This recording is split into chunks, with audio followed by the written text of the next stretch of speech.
Anyone who does not mute their phone may be muted by the call moderator or removed from the call.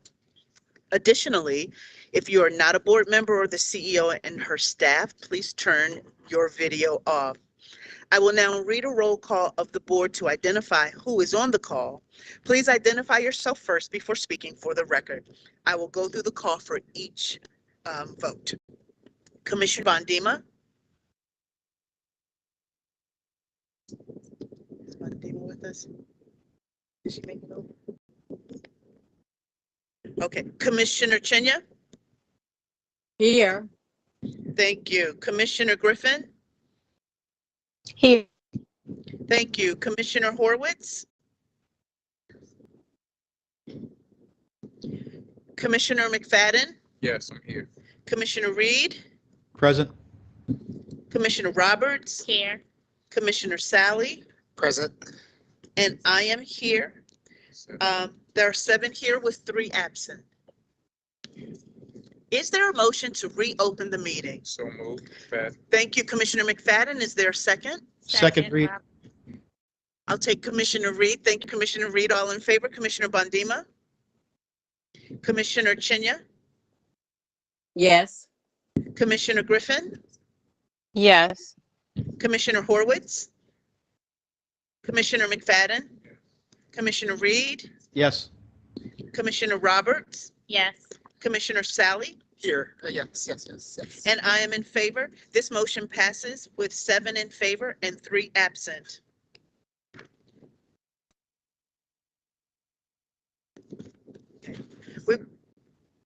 Okay, thank you. We would like to take the time to recognize the passing of City Schools employees and students. They will be remembered fondly by the greater City Schools community. Tonight, we send our deepest condolences to their families and friends. Commissioner Sally will read this, our condolences for us. So Philip Stevenson started his career with City Schools on August 28, 2000 through June 27, 2003.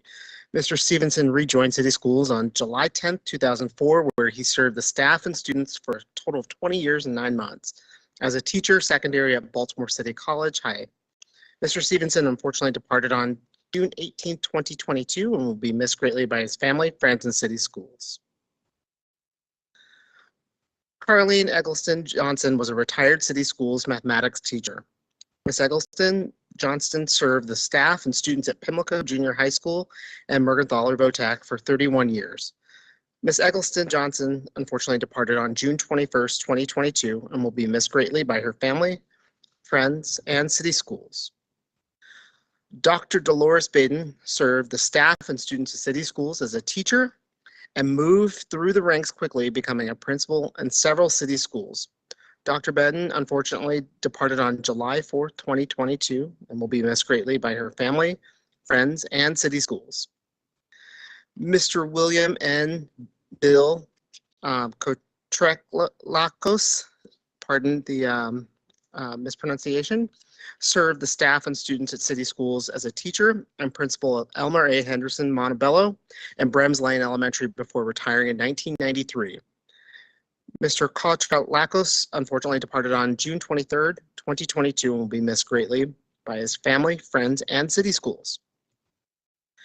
Devonta Powell was a senior at Excel Academy at Francis M. Wood.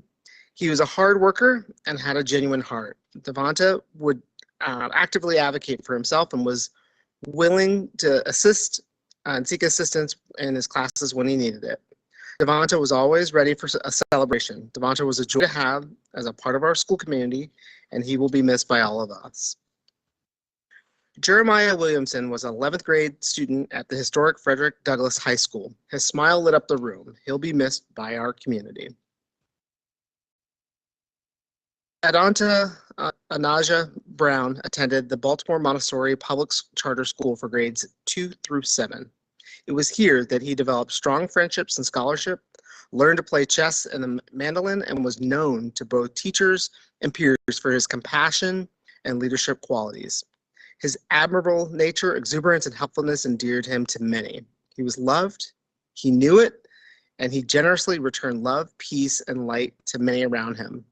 Sadly, while on our 7th grade field trip to North Bay in the spring of 2022, Ihbj suffered a significant medical event on Wednesday, June 1st, 2022, and sadly passed away. He was only 13 years old. Born to Maurice and Dr. Dion Brown on December 23rd, 2008, Ihbj was the 3rd child of his doting parents. He was caring, older brother to his Ayel, and the affectionate younger sibling of his sister Aya and brother Aiden. Ihbj was lovingly raised at his family home in North Baltimore in the neighborhood of Idlewood. He participated in athletic and digital technology programs in the city, and usually with his mother visited the many botanical gardens and art galleries. In pre and teen years, his joys were riding his bicycle, playing football, and socializing with his friends. Many who met him quickly learned that Ihbj was a fierce car aficionado, and that he shared his love of autos with his father. He also enjoyed virtual gaming with his cousins and friends in Jamaica. His admirable nature, exuberance, and helpfulness endeared him to many. He was loved, and he knew it. Memories of his life, energy will be treasured by his great-grandmother, grandparents, aunts, cousins, and other relatives and friends in Canada, Jamaica, the United States, and the UK. He will be laid to rest near a beloved cousin at Fort Lincoln Cemetery in Maryland.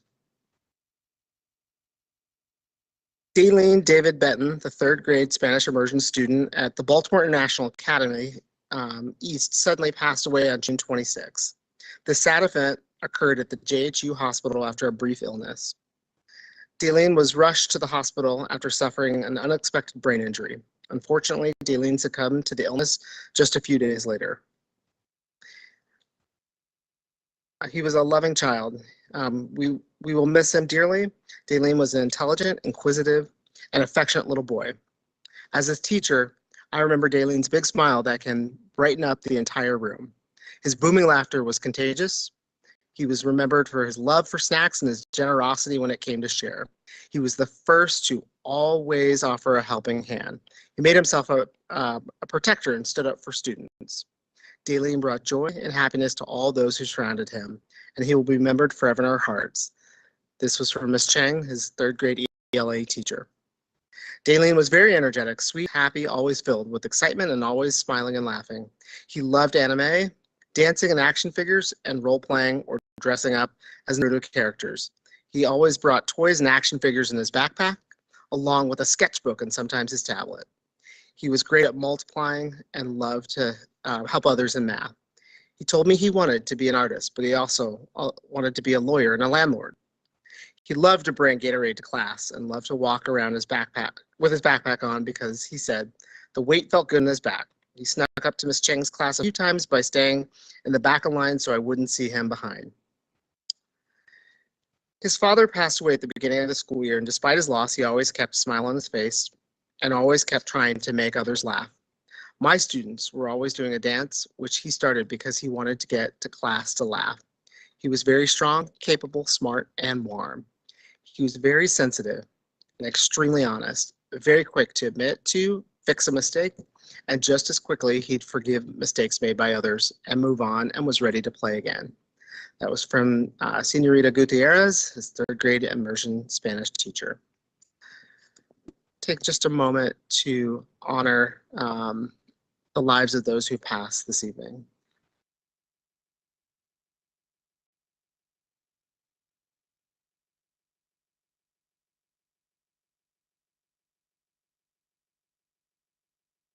Thank you. Thank you, Commissioner Sally. My pleasure. Is there a motion to approve the prior open session minutes? So moved. Thank you, Commissioner McFadden. Is there a second? Second, Robert. Thank you, Commissioner Roberts. All in favor? Commissioner Chinya, Yes. Commissioner Griffin, Yes. Commissioner Horowitz, Commissioner McFadden, Yes. Commissioner Reed, Yes. Commissioner Roberts, Yes. Commissioner Sally, Yes. and I am in favor. This motion passes with 7 in favor and 3 absent. Is there a motion to approve the closed session summaries? So move, Robert. Thank you, Commissioner Roberts. Is there a second? Second, Chinya. Thank you, Commissioner Chinya. All in favor? Commissioner Chinya, Yes. Commissioner Griffin, Yes. Commissioner McFadden, Commissioner Reed, Yes. Commissioner Roberts, Yes. And Commissioner Sally, Yes. and I am in favor. Madam Chair, Yes. Commissioner Horowitz just responded in the chat. Okay, so you have it noted. Okay. Thank you so much. For the motion that we just made, it passes with 7 in favor and 2 absent. Hello, everyone. I hope you're having a safe and restful summer. While you enjoy your downtime, it is a wonderful opportunity to begin planning for the upcoming school year. The district will host summer family festivals to guide you through your planning. Summer family festivals allow students and families to connect with city schools, the mayor's office, city agencies, and community partners for family fun, learning, and information to prepare you for school. Please visit the City Schools website and social media platforms to learn more about the district's summer family festivals. In conjunction with the district's external efforts to keep families prepared, the board continues to adopt strategies that expand its students and staff's educational and professional experience. From recruiting qualified candidates to evaluating district operational processes, we all work together to shape a system that promotes self-efficiency and college and career readiness. Year after year, our CEO has done a tremendous job working with her team to prepare our district for each school year. We continue to see her dedication and support to the students and staff of Baltimore City Public Schools. Earlier this month, I had the pleasure of attending a special press conference to celebrate our CEO. I am so proud of her and want to take this opportunity to share what some of her peers across the nation say about her leadership. Can you guys please run the clip?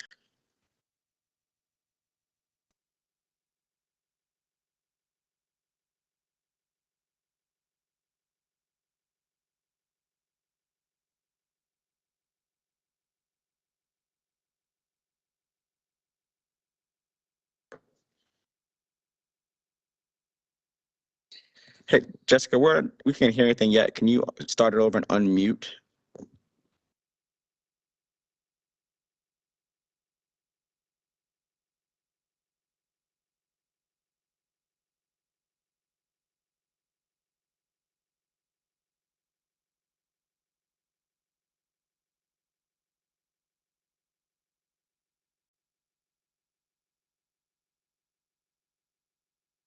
It's no volume.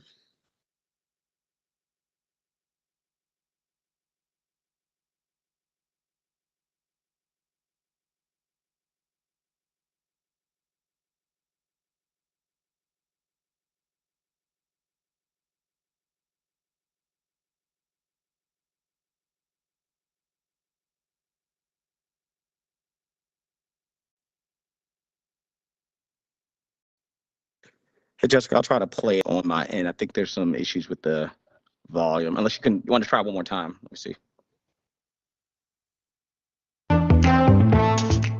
Congratulations, Sonia, for 6 years in Baltimore City Public Schools. Research shows that when you have a stable, dynamic leader at the helm of an urban school district, our students reap the academic benefits from your presence.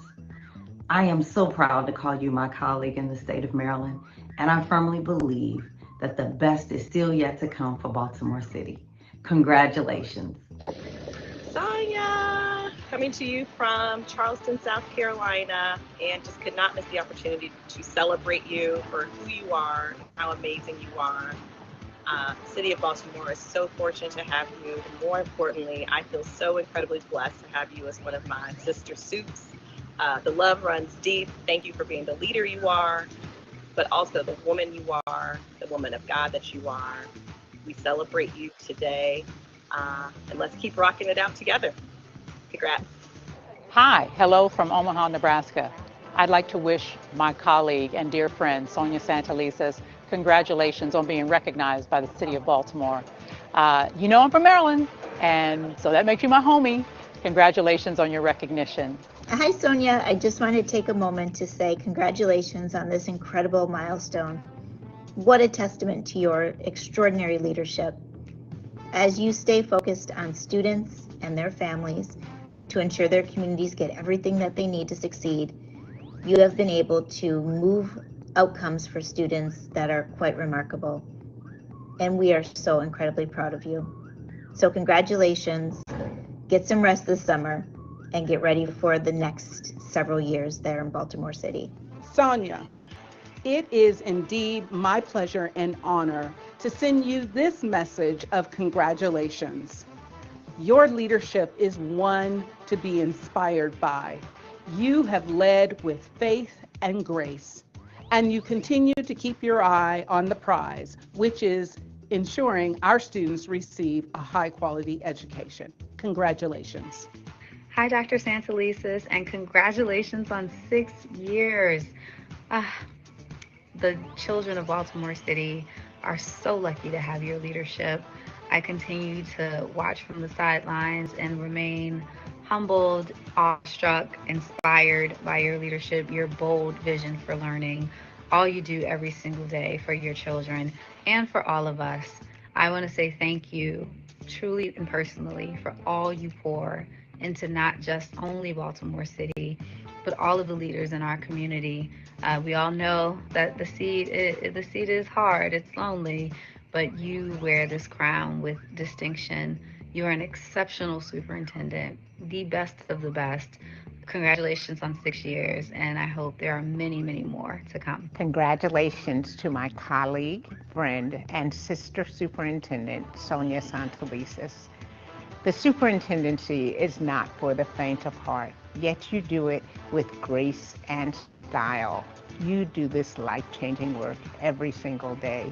The city of Baltimore is grateful, but I thank you on behalf of the nation's children for sharing your gifts, talents, and expertise with all of us. We love you, sis. Congratulations, Dr. Santelises. It is your sister superintendent here in Ohio, just reaching out to say, wow, your accomplishment, being the longest serving leader in the Baltimore City Schools, is fantastic. It sets such a high bar for all of us leaders to do all that we can to be able to stay in the seat and to do good work on behalf of our students and our staff that we serve. So just want you to know from afar, we're watching you. We applaud all that you've accomplished thus far and wish you every good wish ahead. So again, savor this moment. You've earned it, you deserve it, and then get back to work, because I'm sure there's much to do. Congratulations, Sonia. Congratulations, Sonia. Your work on equity, building high-quality teaching and learning, and your track record of improving achievement among low-income students, particularly low-income Black and Brown students, inspire education leaders everywhere, and I do mean everywhere, including right here in Texas. The eyes of Texas are upon you. Thank you for demonstrating what is possible for everyone in public education. Congratulations, Sonia. Super excited for you. Keep up the good work. Hello, Sonia from Araneta, Cincinnati Public Schools. I am so proud of you. Not only are you showing me as a new superintendent what it means to be an amazing urban school superintendent, but you truly are one of the best superintendents in the country. So congratulations to you. Enjoy your moment. You truly deserve it. We're all watching and we are proud of you. Congratulations to my dear friend, Superintendent Sonia Santelises, on being recognized by the City of Baltimore for the amazing work that you're leading every single day. I am so glad to have you as a friend and colleague, And I know with this recognition, the city is saying thank you for being an amazing leader. Congratulations.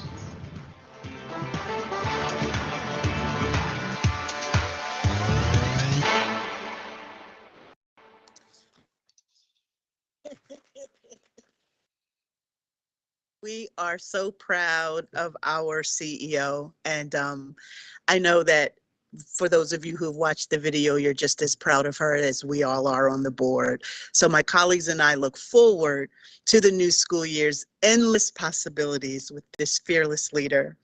We hope our constant collaboration with the public and other district initiatives will provide extraordinary opportunities to grow our networks and gain new insights for addressing our school system's shared challenges. So thank you all very much. Commissioner McFadden will be reading and honoring our list of retirees. Very excited to honor these incredible folks who have committed so much of their time, their energy. They've sacrificed their families often to commit to the work of city schools. And so we have, even though our meetings aren't fully open, we do have a few members a few of those retirees who have come tonight for us to be able to recognize and celebrate. So when you all are called, they look nice and comfortable because they're nice and retired. So just when we call you and read a little bit about you, just feel free to stand so that we can celebrate you. And if you are online, if you could come on camera, if you're present once we call your name, so that we can certainly see and recognize and celebrate you as well in this hybrid setting. Doris Hall.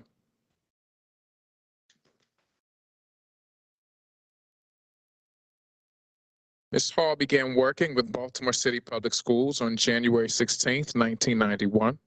She most recently served as a pre-K paraeducator at Yorkwood Elementary. Ms. Hall faithfully served the children of Baltimore City Public Schools for 31.5 years. Congratulations. Elizabeth Blue.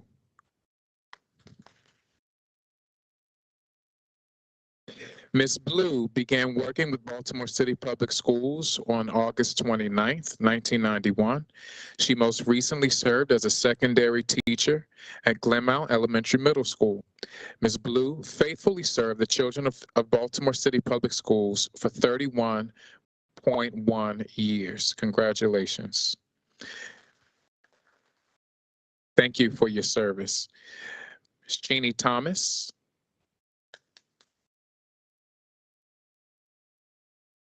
If I can take a point of personal privilege, she served as a music teacher in the city for several years and was a part of several professional learning opportunities. I just want to personally say thank you for all of the work and service that you put in and the service that you showed and demonstrated to young educators like me, that with hard work, perseverance, stick-it-to-itness, right? We can get through for the sake of our young people and for the sake of this city. So thank you, Ms. Thomas, who began working with Baltimore City Public Schools on August 29th, 1990. She most recently served as secondary teacher at Vanguard Collegiate Middle School. Ms. Thomas faithfully served the children of Baltimore City Public Schools for 31.1 years. Thank you for your service. Congratulations. Hester Johnson. Hester Johnson began working with Baltimore City Public Schools on August 29, 1990. She most recently served as a paraeducator at Franklin Square Elementary Middle School. Ms. Johnson faithfully served the children of Baltimore City Public Schools for 32.6 years. Congratulations. Carla Brown Taliaferro. Began working for Baltimore City Public Schools on August 31st, 1988. She most recently served as a library media specialist. I need one in my school. You want to come back? Nice. She most recently served as a library media specialist at Baltimore School for the Arts. Ms. Brown Taliaferro faithfully served the children of Baltimore City Public Schools for 33.1 years. Thank you for your service. Congratulations. Kathy Carlin began working with Baltimore City Public Schools on August 30th, 1989. She most recently served as an ESOL teacher at Hazelwood Elementary School. Ms. Carlin faithfully served the children of Baltimore City Public Schools for 32.1 years. Jane Bittner began working with Baltimore City Public Schools on October 15, 1986. She most recently served as a paraeducator at Liberty Elementary School. Ms. Bittner faithfully served the children of Baltimore City Schools. There you are, Ms. Bittner. Served for 36.5 years. Thank you so much for your service and congratulations on retirement. Actually, can you hear me? Can you hear me? Yes. I was a pre-K teacher at Armstead Gardens. You're a pre-K teacher. I apologize for that oversight. That's okay. I was at the same school for my entire career. For all 36 and a half years? Yes, sir. Congratulations and thank you for your service. Thank you so much. I think you all can give, if you all, I'm going to ask, just give some video lessons to newer teachers to kind of help and encourage them along the way. That'd be great. They need that support. Sangela James. Congratulations. Sangela James began working for Baltimore City Public Schools on September 17th, 1984. Is that correct? All right. She most recently served as a special education teacher at Lakewood Elementary School. Ms. James faithfully served the children of Baltimore City Schools for 37.9 years. Thank you so much for your service. Cynthia Lay began working with Baltimore City Public Schools on September 27, 1976. Is that correct? Wow. She most recently served as a team support paraprofessional at Walter P. Carter Elementary Middle. Ms. Lay faithfully served the children of Baltimore City Public Schools for 44.9 years. Thank you for your service. Kenneth Carter began working with Baltimore City Public Schools on September 13, 1974. He most recently served as a special education teacher at Windsor Mills Elementary Middle School. Mr. Carter faithfully served the children of Baltimore City Public Schools for 48.4 years. Thank you for your service, Mr. Carter. And Denise Y. Denise began working with Baltimore City Schools on June 7, 1984. She most recently served as a paraeducator at Yorkwood Elementary School. Ms. Y faithfully served the children of Baltimore City Public Schools for 38 years. Thank you for your service. 48 years. 84. Yeah, 80, that's 38. 84 is 38, but I'm hoping that is correct. Ms. Fawn Price began working with city schools on October 16, 1991. She most recently served as a special education paraeducator at Windsor Hills Elementary Middle School. Ms. Price faithfully served the children of Baltimore City Schools for 30.8 years. Detra Jackson began working with Baltimore City Public Schools on September 9, 1991. She most recently served as an elementary teacher at Calvin and Broadwell Elementary Middle School. Ms. Jackson served Baltimore City Schools for 30.9 years. Darlene Wallace began working with Baltimore City Public Schools on March 18th. That's my mom's birthday. She most recently served as a special education teacher at Cecil Elementary School. Ms. Wallace faithfully served the children of Baltimore City for 31.3 years. Karen Sarr began working with city schools on February 11, 1991. She most recently served as a teacher at Roland Park Elementary Middle School. Ms. Sarr faithfully served the children of Baltimore City for 31.4 years. Maureen Weber began working with city schools on August 29, 1990. She most recently served as an elementary teacher at Hampstead Hill Academy. Ms. Weber faithfully served Baltimore City Schools for 31.1 years.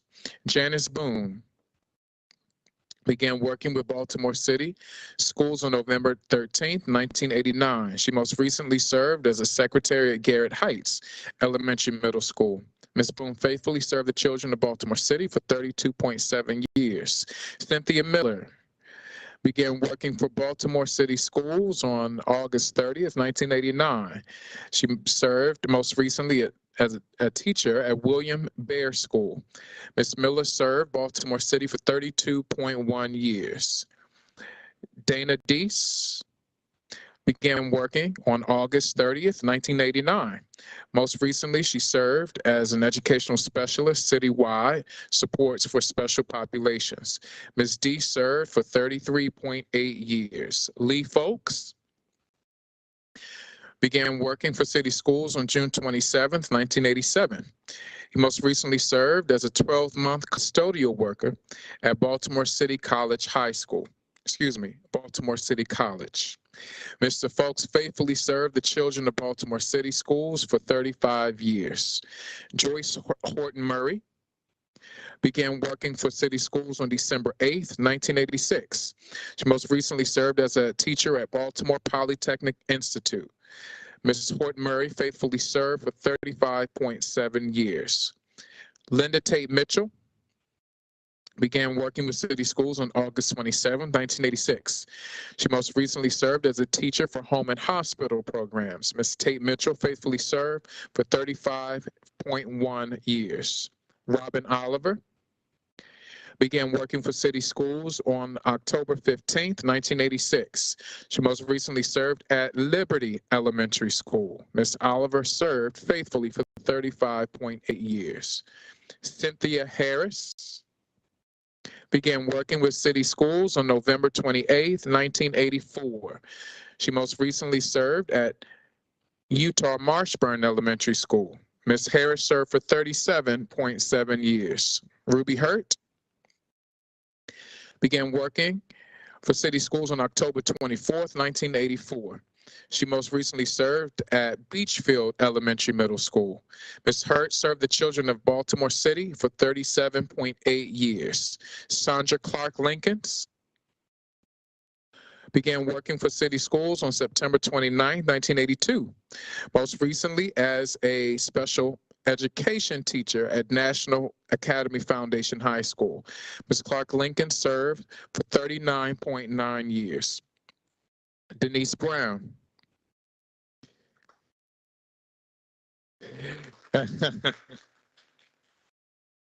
thought you were tricking us for a second. You like leaned up and then sat back down. Began working for City Schools on March 18th, 1981. Is that correct? Thank you so much. She most recently served as a special educator at Walter P. Carter Elementary Middle School. Ms. Brown faithfully served the children of Baltimore City Schools for 41.3 years. Thank you so much for your service, Ms. Brown. Deborah Resnitsky began working with City Schools on September 1st, 1980. Most recently, she served as a speech pathologist at Dr. Nathan A. Pitts Ashburton Elementary Middle School. Ms. Resnitsky faithfully served for 41.1 years. Larry Anthony began working for City Schools on April 30th, 1979. Most recently, he served as a technician for facilities in the Southeast Cluster. Mr. Andy served Baltimore City Schools for 43.2 years. Marina Christ began working with City Schools on August 30th, 1979. Most recently, Marina served as an elementary teacher at Dorothy Height Elementary School. Ms. Christ faithfully served the children of Baltimore City for 44.5 years. There are a lot of retirees tonight. Deborah Quickly began working with City Schools on December 3rd, 1975, most recently as a special educator at Career Academy. Ms. Quickly served for 46.6 years. Sarah Foster Began working with city schools on September 1st, 1975, most recently as a special education teacher at Reginald F. Lewis High School. Ms. Foster served for 46.1 years. Kim Robinson Wright began working with city schools on September 1st, 1974. Most recently as a teacher at Baltimore Polytechnic Institute. Ms. Robinson Wright faithfully served for 47.1 years. Velda Fuller began working with city schools on April 1st, 1974, most recently as an assistant at Frederick Douglass High School, the historic Frederick Douglass High School. Ms. Fuller faithfully served the children of Baltimore City for 48.3 years. Mary Donnelly began working with city schools on February 1st, 1974, most recently serving as the principal at John Rohr Elementary Middle School. Ms. Donnelly faithfully served the children of Baltimore City Schools, get this, for 48.5 years. Congratulations to all of our retirees. Thank you all so much for your service. And send us a postcard or something from wherever you go. Thank you all so much. Sure.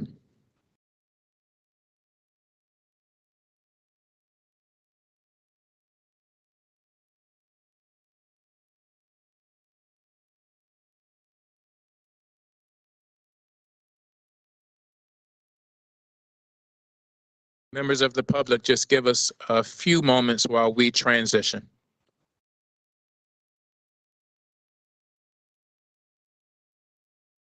While we photograph our retirees.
Thank you so much for your patience. So we're going to get back to the meeting. Is there a motion to approve the personnel and quasi-judicial matters? So moved. Thank you, Commissioner McFadden. Is there a second? Second, Sally. Thank you, Commissioner Sally. All in favor? Commissioner Chinya? Yes. Commissioner Griffin? Bandima's here. Okay, I'm so sorry, Commissioner Bondima. I called you a few times and didn't hear anything. So Commissioner Bondima, are you, Yes. you're in favor? Okay. Thank you so much. Commissioner McFadden? Commissioner Reed? Yes. Commissioner Sally? Yes. And I'm in favor. Are there any opposed? Any abstentions? You abstaining? Madam Chair, I'm abstaining. Okay, thank you. This motion passes with 6 approved and 1 abstention and 2 absent. 7-1-1. Excuse me, Madam Chair, I'm having problems with my computers flashing in and out. So if for one reason you call my name, I don't know what's cutting in and out. Okay, maybe that's what it was, because I called you a few times and I didn't hear you, so. And it's flashing right now. Okay, okay. I did hear that. So the motion passes with 7 in favor, 1 abstention, and 1 absent. Thank you, Christian. I will now turn it over to Dr. Santelises for CEO comments. Thank you very much, Chair Richardson. I want to give another thank you to staff, public officials, and the board just for the wonderful surprise a couple of weeks ago to commemorate my 6th anniversary in city school. So thank you. And the fact that you successfully corralled and got all those my colleague superintendents means a lot. So thank you for that. I will ask Jerome Jones to come forward for this evening's PEP agenda. Sarah Deal is on a well-deserved vacation, mini vacation. I will say 2 days does not a vacation make. But our dear colleague, Jerome Jones, is standing in as doing a wonderful job as usual. And so I will turn it over to him for tonight's PEP agenda. Thank you, Jerome.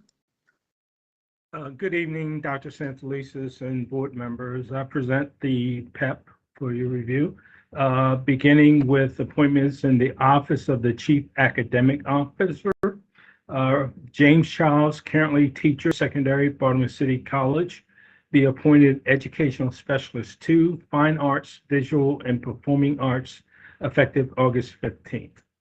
Recommended that Melissa Devlin, currently Elementary Science Curriculum Writer, Johns Hopkins University, be appointed Educational Specialist 2, Science 6 through 8, in Science Education, effective August 1st. In the Office of the Chief Operating Officer, recommended that Robert Glotfelty, currently teacher secondary, Patterson Park Public Charter Elementary Middle, be appointed Educational Specialist 2, Academics 21st Century Buildings, effective August 1st, 2022. In the Office of Chief of Schools, recommended that Anthony Endler, currently Assistant Principal, Kennedy Krieger High School, be appointed Assistant Principal, Hollandtown Elementary Middle, effective July 27th. Recommended that April Myrick, currently Assistant Principal at Benjamin Franklin High School at Masonville Cove, be appointed Principal, Patterson High, effective July 27th. Recommended that Gustav Bianca, currently French Immersion Leader, Dora Kennedy French Immersion Leader, be appointed Assistant Principal, Baltimore International Academy Elementary Middle, effective July 27th, 2022. Recommend that Kristen Watson, currently lead teacher, KIPP Public Charter School, be appointed assistant principal, Baltimore Leadership and Women, effective July 27th, 2022. Recommend that David Turner, currently assistant principal, Woodhome Elementary Middle, appointed manager, school operations support, student and school operations, effective July 27th, 2022. Recommend that Donna Thompson, currently education specialist 2, transportation compliance investigations, be appointed assistant principal, Armstead Gardens Elementary Middle, effective July 27th. Recommended that Howard Perkins, currently teacher special education, Dorothy I. Height Elementary School, be appointed educational specialist 2, bullying prevention and social emotional learning, climate and wellness, effective August 1st. Recommended that Lida Slatic, currently educational associate 12th month, be appointed assistant principal, Fort Worthington Elementary, effective July 27th. Recommend that Saeed Hill, currently assistant principal, Western High, be appointed manager, school operations support, student and school operations support, effective July 27th. That Sarah Webb, currently principal resident, Wildwood Elementary Middle School, be appointed assistant principal, Wildwood Elementary Middle School, effective July 27th. That Taisha Swinton, currently principal, Digital Harbor High School, be appointed ILED, secondary schools, secondary instructional leadership, effective August 1st. That Yana Wally, currently teacher elementary, Baltimore International Academy, be appointed assistant principal, Baltimore International Academy Elementary Middle, effective July 27th. That Galen Laird, currently assistant principal, Baltimore Montessori Public Charter, be appointed managing assistant principal, Thomas Johnson Elementary Middle, effective July 27th, 2022 through June 30th, 2023. Karen Walker, a currently principal resident, Calvin and Waldwell Elementary Middle, be appointed interim principal, Callaway Elementary, effective July 27th, 2022 through June 30th, 2023. Ulrika Berry, currently assistant principal, Elementary Middle Visual Learning Program, East, be appointed interim principal, Gwynns Falls Elementary, effective July 27th, 2022 through June 30th, 2023. CEO notifications, Office of the Chief Executive Officer, an appointment. Recommend that Crystal Brunsfield, currently Program Manager, Department of Review and Support, Texas Education Agency, be appointed Special Assistant Chief Executive Officer, effective August 29th. Office of Chief of Schools, James Denninger, currently Principal, Thomas Johnson, is reassigned Principal Billie Holiday Elementary School, effective July 27th. Ursule Goddard, currently Assistant Principal, Commodore John Rogers Elementary, reassigned Assistant Principal, Mergenthaler Vocational Technical High, effective July 27th. Yvette Lynch, currently Assistant Principal, Falstaff Elementary Middle, reassigned Assistant Principal, Dr. Nathan A. Pitts Ashburton, effective July 27th. And finally, the Office of Chief of Schools appointment that Kimberly Coleman, currently Specialist New Initiatives, Office of New Initiatives, be appointed Special Assistant Chief of Staff, effective August 15th. And that is the PEP for today.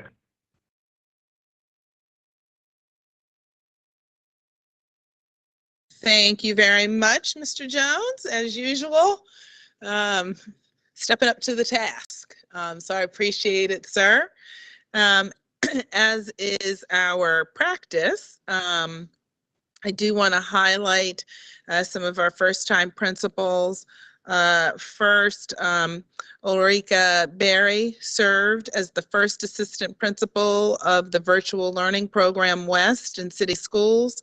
She previously served as resident principal at Callaway Elementary School and administrator of the Pimlico Student Learning Center.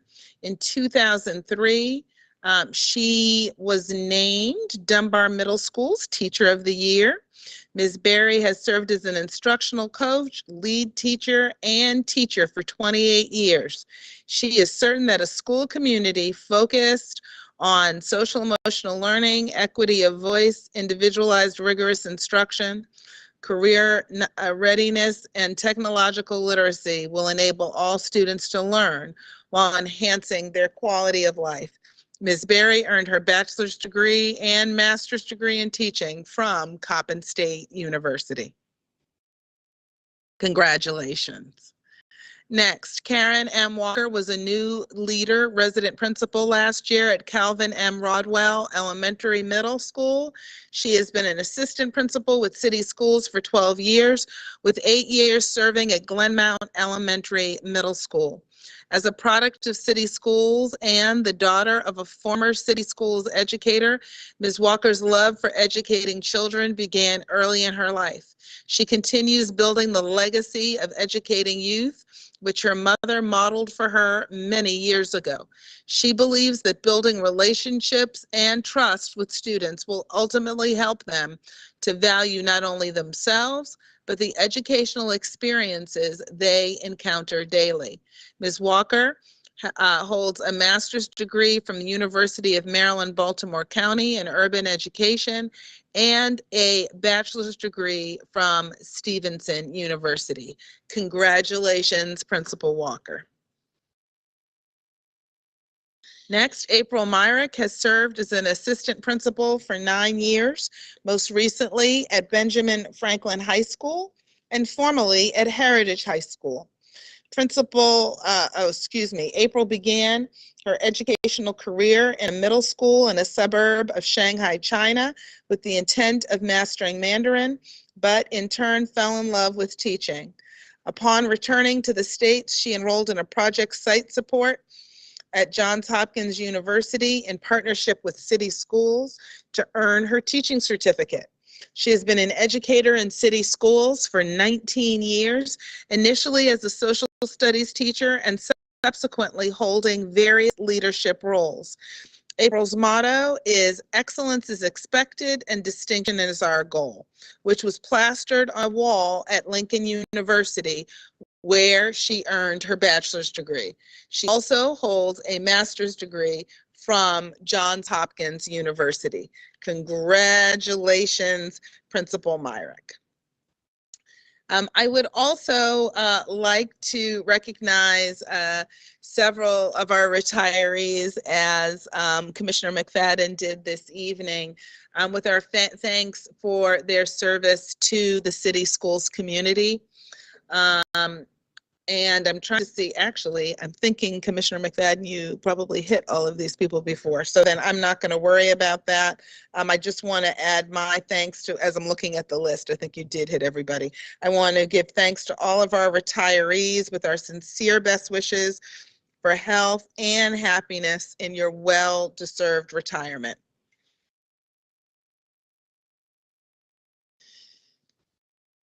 All righty. I am very pleased to report that our summer learning programs have been very successful to date. We have already enrolled more than 14,600 students, and we have even more students enrolled for additional programs that began this week. This means that we have exceeded last summer's record-breaking participation levels for summer learning, and really demonstrates that our students and families are taking advantage of these opportunities for enrichment while continuing their progress in overcoming some of the missed learning opportunities brought on by the pandemic. It is also showing that our investment of federal dollars as well as local dollars into these kinds of additional learning programs really is being well received, and we have many families and students who are benefiting. I want to give a huge shout out to Lori Lynn Sutton and the team for their work in really pulling off this year's summer learning programs, which has been exponentially larger. And if any folks have seen, Lori Lynn has been out in the field every day already working on how we can grow bigger as well as better in our extended learning opportunities. I also want to give a huge shout out to staff who have conducted more than 1,500 home visits as of last week to engage and re-engage students in our summer programs, as well as district office staff who have conducted more than 78 site visits in just the last 2 weeks. They report that teachers provided frequent feedback and encouragement. Students were engaged and excited and positive. Social emotional time was included every day. I'm especially pleased that over 4,800 students are enrolled across 9 credit recovery sites, representing more than 11,000 courses. And thanks to our partnership with the Mayor's Office of the city's YouthWorks program, 294 high school students are learning while they earn as youth workers at our credit recovery sites, where they can recover up to 3 credits while also being paid. As summer learning continues, we are not done yet. I want to commend our teachers, our school leaders and staff for creating such a welcoming, productive environment for our students and families. Last week, my cabinet and I had a 2-day planning retreat, and we were able to be housed at Walter P. Carter Elementary Middle. We were also at Henderson Hopkins the other day. I was earlier. And one of the things that's evident is within Baltimore City, we are really fostering a tradition and a practice of summer learning as fun, not summer school as drudgery or as punishment, but really an opportunity to accelerate, for kids to have more access to the arts. We even had a live lizards and salamander presentation. I will say I did touch the salamander, and I just think it's an example of the kinds of learning that should be happening all year round for our young people. So thank you, everyone. I also want to give a big shout out and thank you to Mayor Scott, Baltimore City Rec and Parks, Baltimore's Promise, the Summer Funding Collaborative, and many others who made our district-wide free summer programs possible, as well as a shout out to the 53 schools who are hosting their own summer program. Thank you on behalf of the students and families who are really benefiting from your commitment. Madam Chair, this concludes my remarks for this evening. Thank you, Dr. Santelises. I will now review the consent agenda. Board colleagues, please let me know if you would like an item removed, and please state your question for the staff. I am going to pull items 8.01, gift and donations, and 8.02, appointment of new parent community advisory board members, and 8.03, Ihbj, public charter school, second reader, so that our student commissioner can vote on them. 11.01, air tech refrigeration. Thank you. 12.01, Wilson Language Training Corp. 12.02, Temple X Schools, LLC. Madam Chair? Yes. Is Wilson language, is that 12.02 or 1?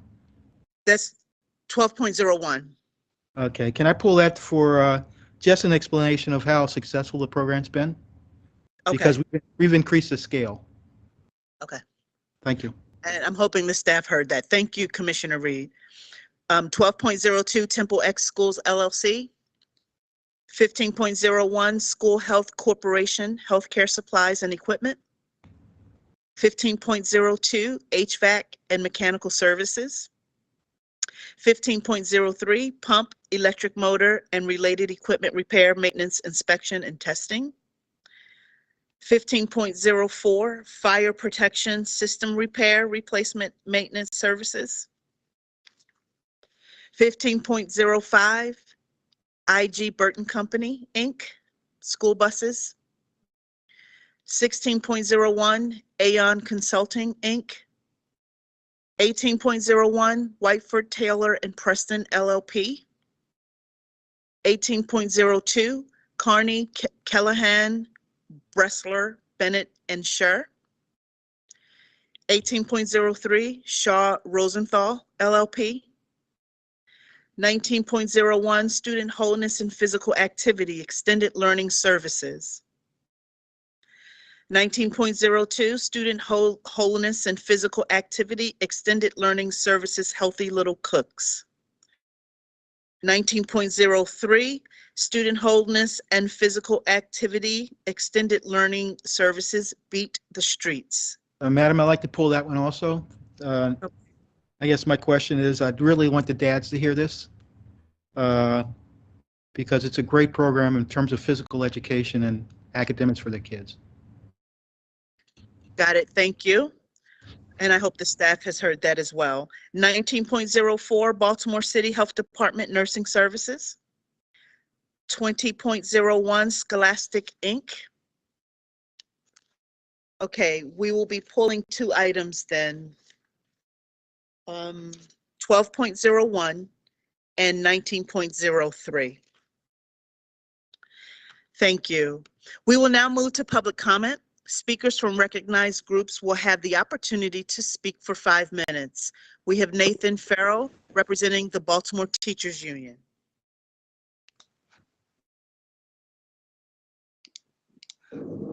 My name is Timothy Nathan Farrell. I'm speaking on behalf of the Baltimore Teachers Union.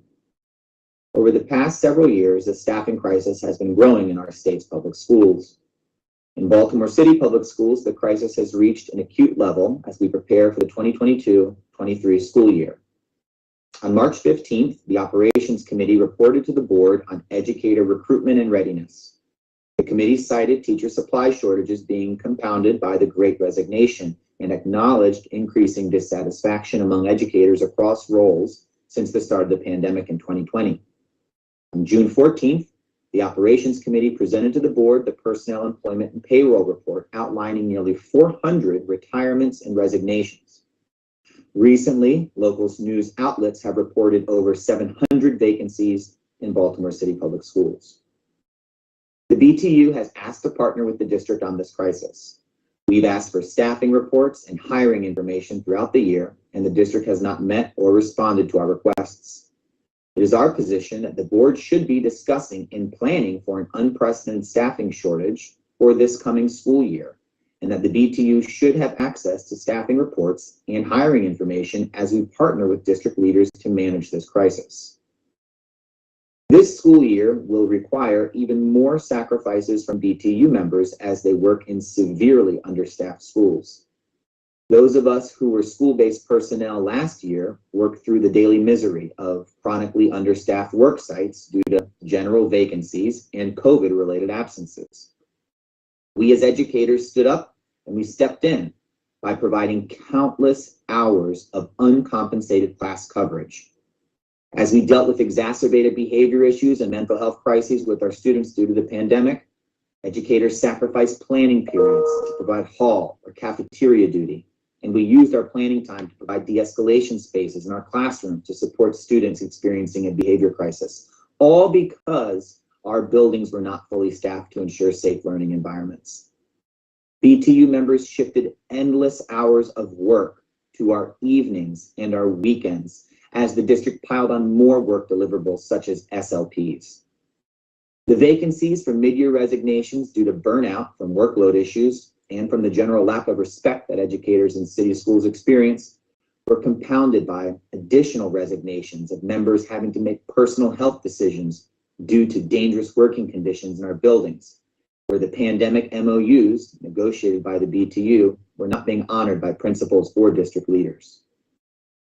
The BTU believes that a key component to retaining staff is to provide retention bonuses for returning instructional staff.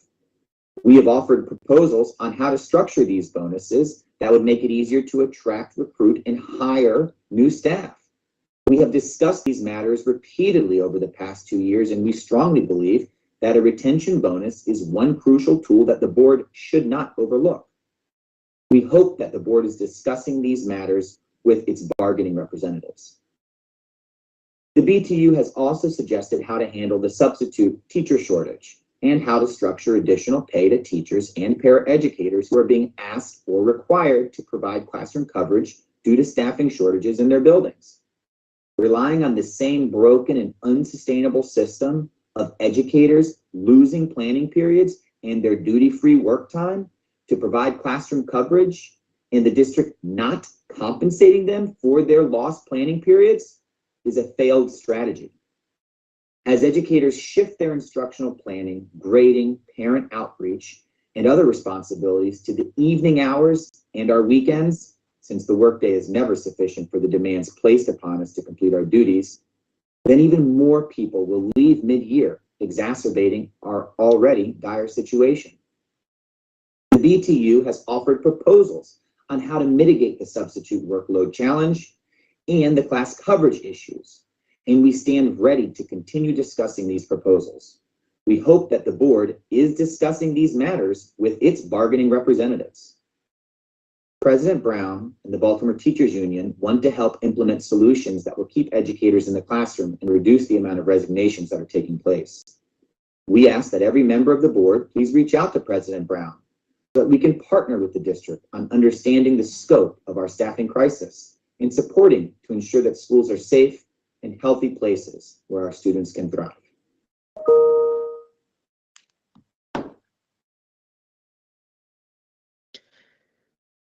Thank you. I will now turn it over to the board executive for public comment. Thank you, Madam Chair. Give me one moment.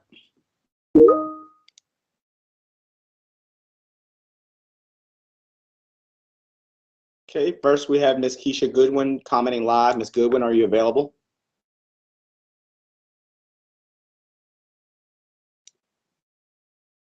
Okay, I see your hand raised.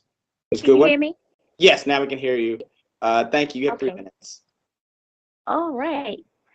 Good evening, CEO and commissioners, and congratulations, Dr. Santelises. I am Keisha Goodwin, an education representative for Frankfurt Improvement Association. This evening, I'm here to express deep concerns for Vanguard Collegiate Middle School students traveling to and from school. On several occasions, altercations such as fights have occurred while students are waiting for public transportation. Some buses are taking up to an hour or even more to pick up students. The violence, at least at the bus stop, can be decreased if the school board diligently work with the principal or the CEO, or whoever you designate, with the principal and MTA to resolve this issue.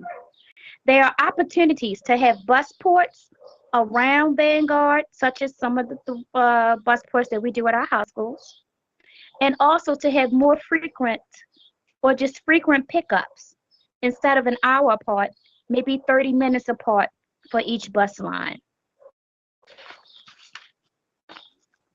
I hope that we be proactive this academic year and not reactive. This has been an issue for several years. The BCPSS is well aware, and I'm just wondering what is the holdup to resolving this issue. While I'm speaking about schools in my community, I want to also note that there's an issue with Moravia. There are still dilapidated and deplorable portables on a campus. This is a safety hazard. These buildings are breeding trash, drug traffic, and other unlawful activity. We need BCPSS to remove these portables immediately. Whatever the holdup is, why has it lasted for nearly 5 years? Please reach out to me. Again, I am Keisha Goodwin, an educational representative for Frankfurt Improvement Association. Any questions or concerns? I'm here to answer. Thank you.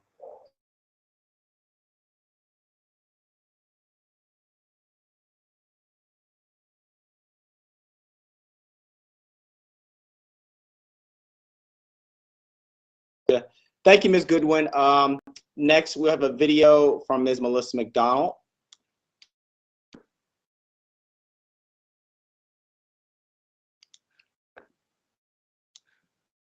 Melissa McDonald, and I'm an English teacher at Connections and serve as a middle school vice president for the Baltimore Teachers Union. I'm talking today about teacher retention and the Office of Human Capital, specifically their ineffective and harmful practices when it comes to the certification process, practices which directly cause teachers to leave our district at a time when we have a critical teacher shortage affecting the education of thousands of students. 20 months ago, we presented a petition to Dr. Santelises and the Baltimore City Board of School Commissioners. This petition was signed by 372 educators and demanded the Office of Certification answer all member questions within 10 days. This was in response to years of ongoing complaints about the lack of responsiveness from the Office of Certification. Despite contractual gains won by the Baltimore Teachers Union, nothing has changed. We have been tracking communication between teachers and the Office of Certification for the past 19 months. And of the hundreds of emails we have tracked, almost 50% of these teachers needed help escalating their questions. And even though each time we looped in key human capital officers and directors, some teachers needed their questions to be escalated multiple times. To this date, teachers are still having their certification renewals rejected without specific reason for the rejection. Also, newly hired teachers on conditional certifications are being forced to wait months to receive their individual transcript analyses, documents which direct teachers towards which courses to take, leaving them with less time to take their coursework and causing undue stress and later heavy course loads.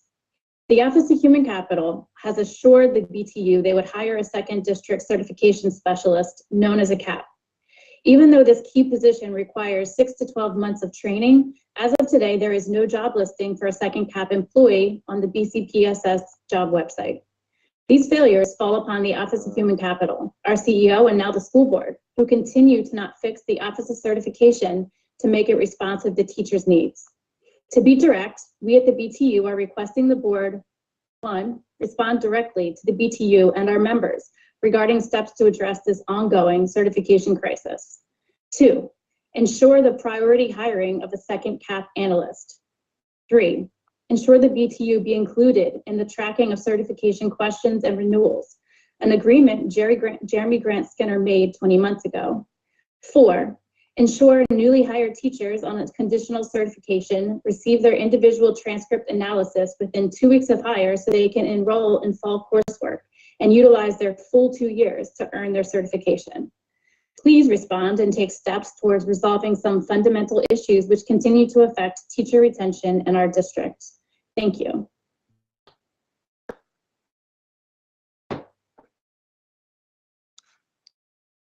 And our final public comment is coming from Chris Papps. Mr. Papps, are you available? Yes, I'm here. Okay, thank you. You have 3 minutes. Yes. Well, good evening, board members and Dr. Santelises. My name is Chris Papst. I'm a reporter for Fox 45 News. I'm addressing you tonight because no member of this board or the CEO will grant Project Baltimore an interview. You haven't granted us an interview in nearly 5 years. And I would like to speak with you tonight and ask a few questions concerning a recent state finding about this school system. In May, a Baltimore City mother, Whitney Davis, filed a disability complaint with the Maryland State Department of Education on behalf of her first grade son, Darian Flood. Darian had missed a significant amount of school this year at Pimlico Elementary because this school system could not meet the requirements of his IEP and give him a private duty nurse, which he is required to have while at school. He then received a report card that had falsified attendance on it. The hardships that this situation has created for this family are enormous. Because the school system could not take Darian, Davis, his mother, was forced to quit her job. She told us that there are days where she does not have enough money to eat. Yet in a statement to Project Baltimore, city schools referred to what happened to Darian as a misstep. while MSDE did an investigation and found his federal education rights were violated. Does this school board truly believe what happened to Darian is a misstep? Do you believe it is a misstep when IEP requirements cannot be met and a student misses nearly an entire year of school and then his report card is falsified? What happened to Darian is happening to other students. We have interviewed them. We have done stories with them. The families are telling us that they're in desperate need for help, yet this school board remains silent. Many interpret your silence as complacency. Do you find this acceptable? If not, do any of you wish to address these families who are suffering, who say this is an urgent matter that needs to be addressed and needs to be fixed now?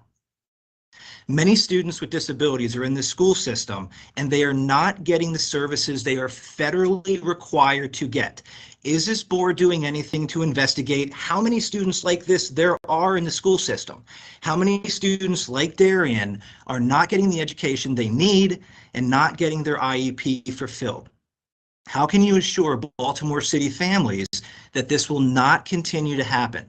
The state has mandated that this school system help Darian and the other students at Pimlico Elementary. What specific steps are you taking to help those students at Pimlico and other students with disabilities in Baltimore City Public Schools? We believe that these are simple questions. We believe that these are questions that you can answer, and we believe that these are questions that the school community deserves to have answered. I appreciate your time tonight. Will we be receiving any answers?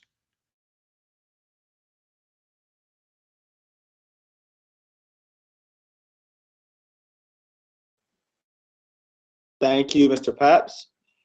Madam Chair, that was our last public comment. Thank you, Christian. I'm going to go to the two pulled items. Item 12.01, Wilson Language Training Corp. And Commissioner Reed pulled that item.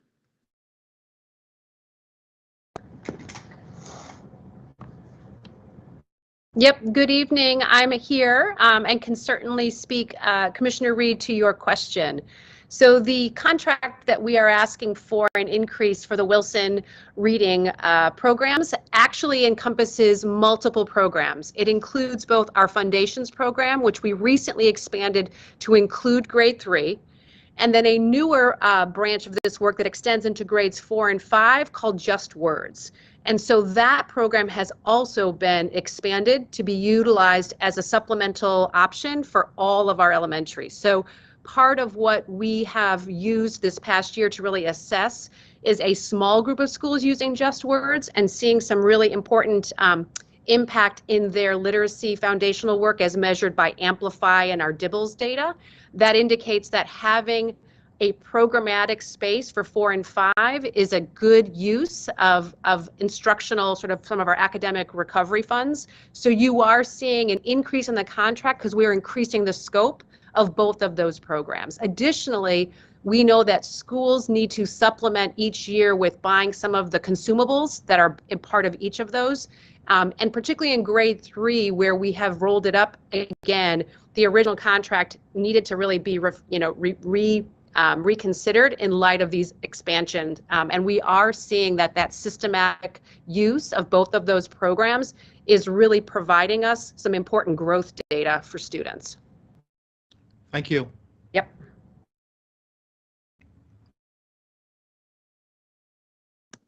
Are there any additional questions?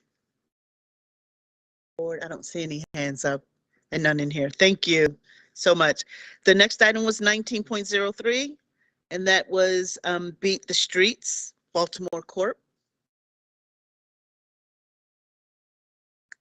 Commissioner Reed pulled that one as well. Yeah, I think this is a great program, and I think all the men in Baltimore should consider this for their sons. Thank you. We may be joined by one of my team members who actually led on this board letter, but I will say the Beat the Streets is an innovative and exciting program. They provide after-school wrestling programs to our schools. They have served 18 of our schools, and we are hoping that they will serve more. They not only do wrestling, but they also have tutoring programs. And as we look ahead to expansion of our middle school and hopefully increasing our high school athletic offerings, we think that they will be great partners for us. So they not only do wrestling, but they see that as an inroad to student wholeness, mentoring, tutoring, and general support of our students. And Commissioner Reed, maybe there's an opportunity for us at a future meeting to actually have them come and join us to share their work in person. That might be a great way to hear from them directly. Well, I don't want to, the board uses a lot of time for really important stuff also, but I welcome the opportunity to get their, to read their proposal and also the programs, if you can send it to me. Okay. Yep, I don't have it myself, but I'm going to talk to the procurement team and see if we can get that for you. Thank you. Thank you. Thank you so much. I do know that our student commissioner said that she may have to leave early, but I want to see is Ezra still with us? And Christian, do you see her in the Teams group? I don't at the moment, no. Okay. All right. Yes, I do. I'm sorry. Yes, I do. I was looking for Horwitz. I do see Ezra and as a guest. Okay. So Ezra, I just wanted to specifically ask you if you had any questions about items 8.01, 8.02, or 8.03. I currently do not have any questions. Thank you. Okay, great. So while we have you, why don't we just vote on those three? So is there a motion to approve items 8.01 through 8.03? So moved, Reed. Thank you, Commissioner Reed. Is there a second? Second, Bondima. Thank you, Commissioner Bondima. All in favor? Commissioner Bondima? Yes. Commissioner Chinya? Yes. Commissioner Griffin? Yes. Commissioner Horwitz? Yes. Commissioner McFadden? Yes. Commissioner Reed? Yes. Commissioner Roberts? Yes. Commissioner Sally? Yes. And I am in favor. This motion passes with 9 in favor and 1 absent. Is there a motion to approve the remaining consent agenda items? So moved, McFadden. Thank you, Commissioner McFadden. Is there a second? Second, Reed. Thank you, Commissioner Reed. All in favor? Commissioner Bondima? Yes. Commissioner Chinya? Yes. Commissioner Griffin? Yes. Commissioner McFadden? Yes. Commissioner Reed? Yes. Commissioner Roberts? Yes. Commissioner Sally? Yes. And I am in favor. This motion passes with 8 in favor and 1 absent. Thank you. I also want to congratulate our newly appointed members. Oh, I'm sorry. That presentation hasn't happened yet, so I'll save my congratulations for then. I do want to move us to our information and discussion item. I do want to hear presentation 5.01, which is the school police survey results. Madam Chair. Oh, yes. Sorry, this is Christian. I just want to flag, I know some of the folks from PCAB have been on the line. So if you wanted to kind of acknowledge them first. Okay, I'm so sorry. Yeah. We did it by consent, and that's why it didn't trigger for me. I apologize to the new members. You said they are here? Yes, and the president, Mr. Larry, is on. He's going to speak first. Oh, absolutely. I definitely want that team to be able to speak. So Larry, I apologize, and why don't we hear from you and your team?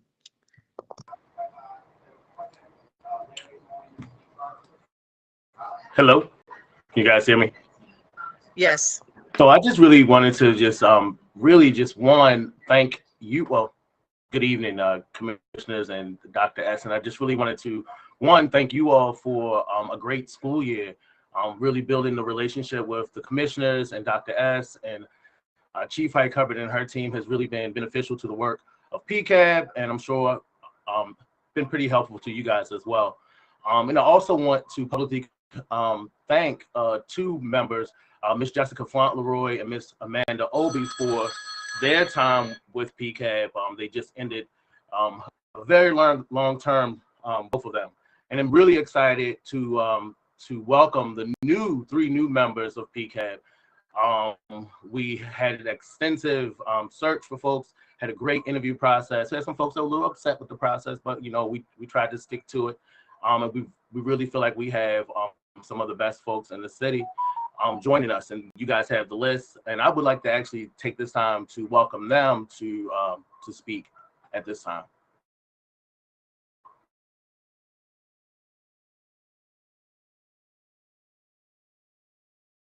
Mr. Green, if you're on, Randy, if you're on, Christine, if you're on, you have this time.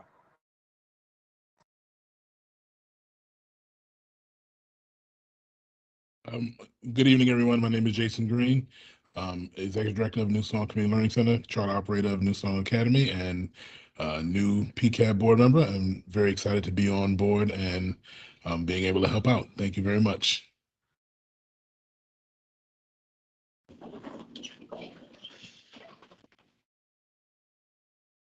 If there are any,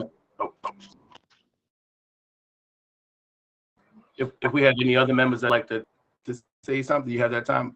Chris, you got the time. There you go. Yes. Good evening, everyone. My name is Chris Patterson. I just want to say I'm honored to be here and ready to be of service.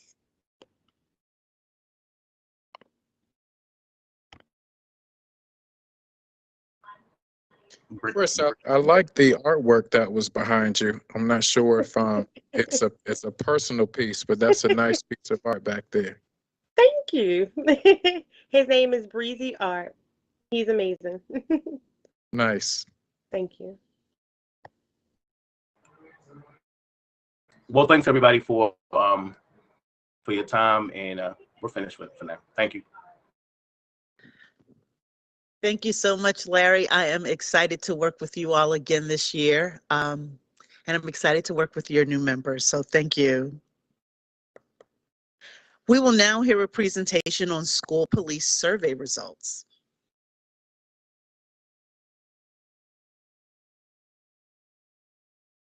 Good evening. My name is Teresa Jones, Chief Achievement and Accountability Officer. And before we get into the results this evening, first I would like to acknowledge the collaboration efforts with Youth as Resources.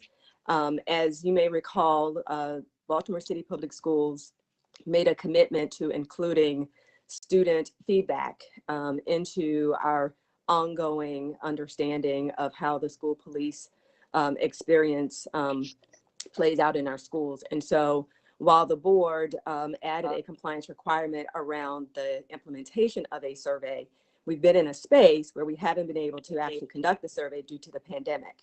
So we are happy to be able to bring forward this evening the results of that particular survey.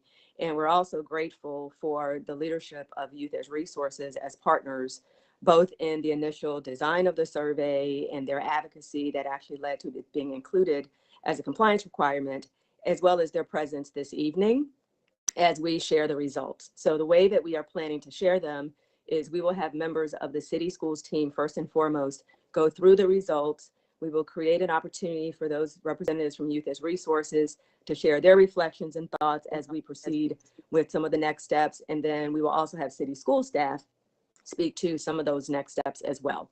So again, I just want to acknowledge them up front and thank them for being here this evening.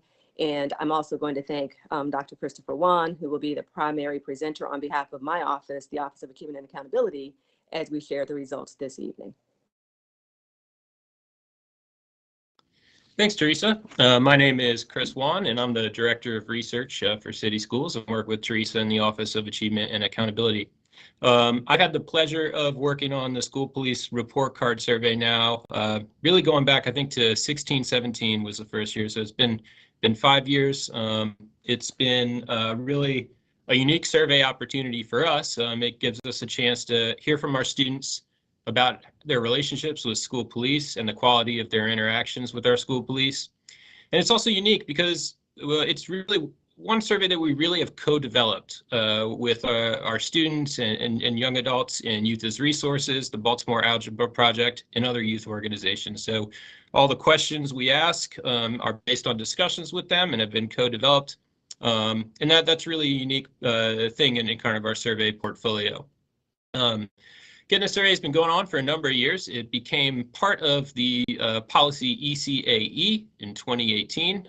So we are required in that policy to report and conduct this survey annually. And it's used by school police for a number of reasons.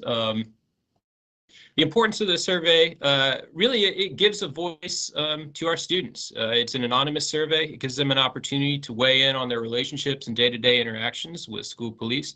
There are other avenues for providing feedback on school police, but this being anonymous and survey done by school and a formal data collection really helps us have another way of understanding how those relationships are going. Not only do they give our students a voice and an opportunity to give us feedback, they're a catalyst for change. So the school police have looked at the survey every year and seen, where are their strengths, where are their weaknesses in their relationships with students, and it's helped inform training and best practices for them as they move forward in their work. Finally, for a number of years, and this has also been based on our discussions with our youth partners, we've included information in the survey around our formal complaint process and just trying to get the word out to students that if they have concerns about school police, there are avenues they can express this through the formal complaint process. We're also through working with our ombudsman, and that's a section that's been added to the survey now for several years, to help put that information out there and let students know where to go if they need to do that. Going to go through some of the details of the administration of this survey, and we'll then talk about the results. You'll get a chance to hear next steps from Chief Ham and Chief Davis, and then also from our youth group, Youth as Resources, who is kind enough to join us here today. So again, I think Teresa mentioned the last time we gave this survey, it's been several years, was actually the school year 18-19. So a number of years because of the pandemic, we did not administer the survey due to virtual instruction and other reasons. So this is the first time we've given it since 18-19, and we actually saw an increase of 500 students or 500 responses we received from our previous administration. So that's up quite a bit. Again, we always work to get the word out about this survey. Our youth partners have been really good in trying to get kids to come and take the survey and let their voice be heard. So that's a big reason why we've seen that increase. The administration window has varied over the years. And part of the reason we think we also saw some increase in our response rate now is we made a decision to move the survey window earlier in the year. So it really happened on the tail end of the school year, May and June timeline. That is difficult times, lots of surveys going on at the end of the school year. So we wanted to give this survey some space so that students could really, get around to taking it, make sure, that they had a chance to respond. Our later time window in 18-19 really made it difficult for our seniors who often graduate in May earlier in the year to take the survey. So this year we moved it up to try and give more students an opportunity, and I think that's part of why we saw an increased response rate. This survey is given to students at schools that have an assigned police officer. So it's not a completely district-wide survey that every student takes. It is offered to students that have, attend a school where there's an assigned police officer. So the school sites we administered this year in this administration are different than the ones we had administered to in 18-19. And that's because school police officers have been moved around the district over time, and they have been placed in different schools in this year versus 18-19 for various reasons. Students in our older grades, 6 through 12, are invited to participate, although we typically see the majority of our responses coming from our high school students, grades 9 through 11. We also offer the survey in a variety of language, but have typically really received most of our responses back in English and Spanish. These are the set of questions that we have asked in the school police survey this year. Again, these have been co-developed with our partners at Youth as Resources and other youth groups in the city. They varied over time. We've tweaked them. Every year we have a chance to meet and discuss the questions if we want to add, remove, edit, change any. So we've done that over time, and there's been a few additions here or there. But for the most part, the questions, have really remained fairly consistent and really meant to gauge the quality of relationships between our students and their assigned school police officers. We have 12 questions, those on the left-hand side and the first 4 on the right, that are Likert scale questions. So the response choices for those items are, strongly disagree, disagree, agree, and strongly agree. We consider agree and strongly agree to be favorable responses, and that's how we report the results, so the percentage that agreed or strongly agreed. So those are our Likert scale questions. Those are the ones that we've have remained fairly consistent over time. There's 12 of those. We also have 2 multiple choice questions around how school police have resolved conflicts in the past year. You can see those on the right. And then finally, we have 2 open response questions on asking our students what are the benefits and what are the challenges of having school police. And we give students some space to write in their comments for those open response questions. I'm going to go through the results of each of those question types respectively. So first up, we have the agree-disagree questions, our Likert scale questions. We have provided here a comparison with the results from this year with our previous administration of 2018-19. The percentages we're displaying here refer to the percentage of respondents who indicated a favorable response, again, agreeing or disagreeing with the survey item. So 2 things about these results. First off, we noticed that the pattern of the results is similar to what we saw in 18-19. So the questions that we saw, with the highest level of favorability, we tend to see that show up again here in 21-22 as the highest items. For example, our question about, are our school police respectful to students? The first one, that was the highest favorability in the last administration and remains the highest in this one. We also see 2 questions that have relatively low, favorability rates in comparison. The question about engagement, which is asking students, do school police participate in school activities?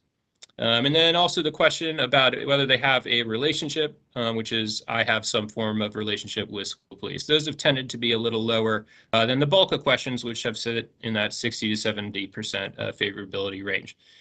So while the pattern is similar to previous years, we do see across the board a decrease in the favorability rating, ranging from 2 percentage points, which you see in the feel safe question, or the not disruptive question, a difference there, a smallest difference. Now, the largest difference we see is among our have relationship question, which decreased from 35 to 23%. So again, in the context, looking at these questions and seeing decrease favorability ranging from 2 to 12%. There has been, a lot contextually that's happened in the past years. It's been several years since we last administered the survey. We've also had the pandemic, shift to virtual instruction. Those are all potential reasons. It's not exactly sure all the reasons this may have gone up or down, but just some context for the questions.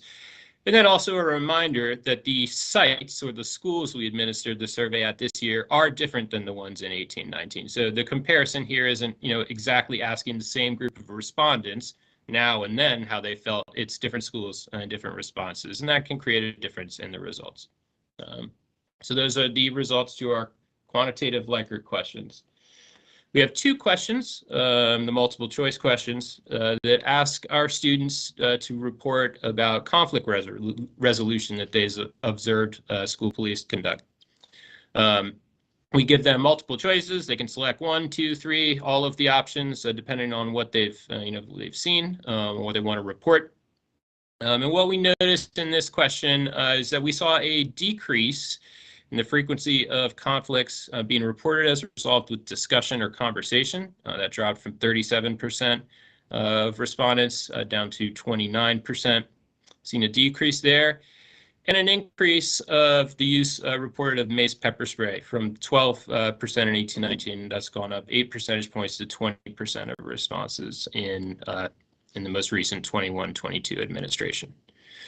We also asked a question, if you have seen, school police resolve conflicts in the past year, did you feel they responded appropriately? That was actually a new question for this survey administration. We didn't have that in 18-19, so there's no comparison here. On that question, we saw about half, or 48% of respondents, report that they didn't see school police resolve conflicts in the last year. 34% reported that they had seen them resolve conflicts and they felt they responded appropriately. And finally, 18% said they had seen school police resolve conflicts and that they felt they did not respond appropriately. Those are two multiple choice questions that we have. Leaving us finally with our two open response questions, where we ask students what are the benefits and the challenges of having school police. And, it's really typical with open response questions when we ask on survey, we see a very wide range of responses. And in our team reading through these open responses, really noticed that comments covered kind of both sides of the field. We heard on the benefit side that, students feel safer, protected, more secure from external threats for the school police being present. Then we also heard from some students that their presence made them feel unsafe, afraid, or vulnerable. So both sides there. Likewise, one of the benefits we heard is that school police can provide emotional support. They can often be an adult at the school who students can trust. And we did hear from some students that, sometimes school police can be disrespectful, disruptive, or aggressive. Finally, many comments said the school police can help prevent fights and help maintain a positive school climate. However, some students did report that officers used force, especially when stopping fights, or occasionally used mace to resolve conflicts. So these are just a sample of some of the trends we saw from our open response questions.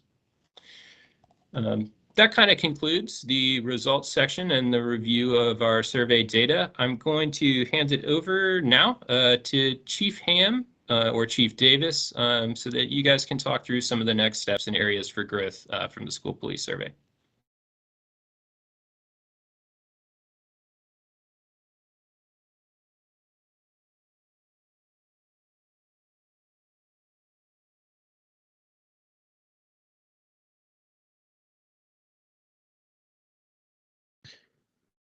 Chief Ham, if you're talking, we can't hear you.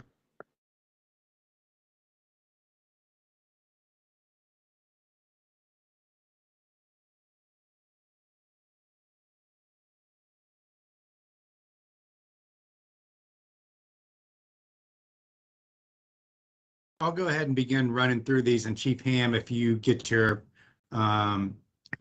device working, then you can definitely chime in. Some of these areas of next steps were similar to what we saw or to what we had in our operations committee presentation as well. The first one is really around the handle with care effort that we know we have to increase and be more efficient. The second one is around what we have to do with our body-worn camera program, and that has to be implemented by 2025. I think the third one is the one that we've got to put a little bit more focus on. While the decreases weren't huge, they were big enough that we should ensure that we are staying in communication with our youth-led organizations, just like you are, so that we can share all information. I know of times, and maybe Chief Ham can chime in, when this occurred during the year, but we can never do too much of that. And lastly, right, we're going to continue the different trainings that occur.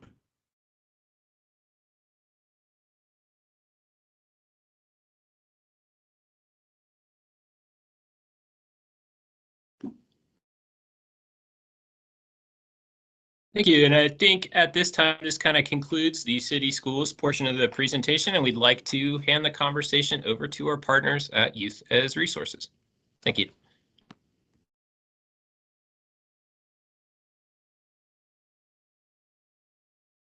Can we share a screen? I think they have something. Hello, we are Youth as Resources, and we're just going to go over the review the pre-pandemic results, school police results, with last school year's results. Wait, hold on.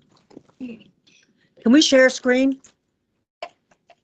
Hey, Julie, This is Chris. Yeah, I think you guys can share your screen, but I think Christian might also have received your slides and might be sharing, so we should get us up there. Yeah, Ms. Rita, you should be able to share. If you need me to, I can, but up top they have the share arrow, so you should be able to share and set up that way. But let me know. Is he? It's Yeah, right go out. ahead. It's right down there. We can't share it. Can you do it, please? Sure. Give me 1 second. Thank you.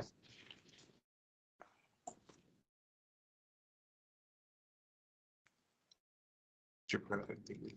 I thought you were gonna hit leave.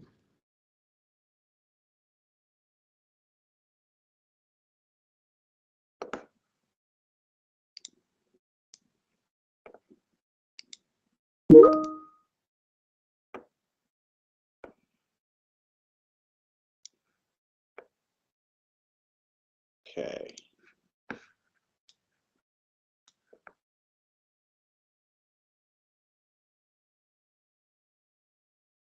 Okay, it should be showing now, so just let me know when you need me to turn it.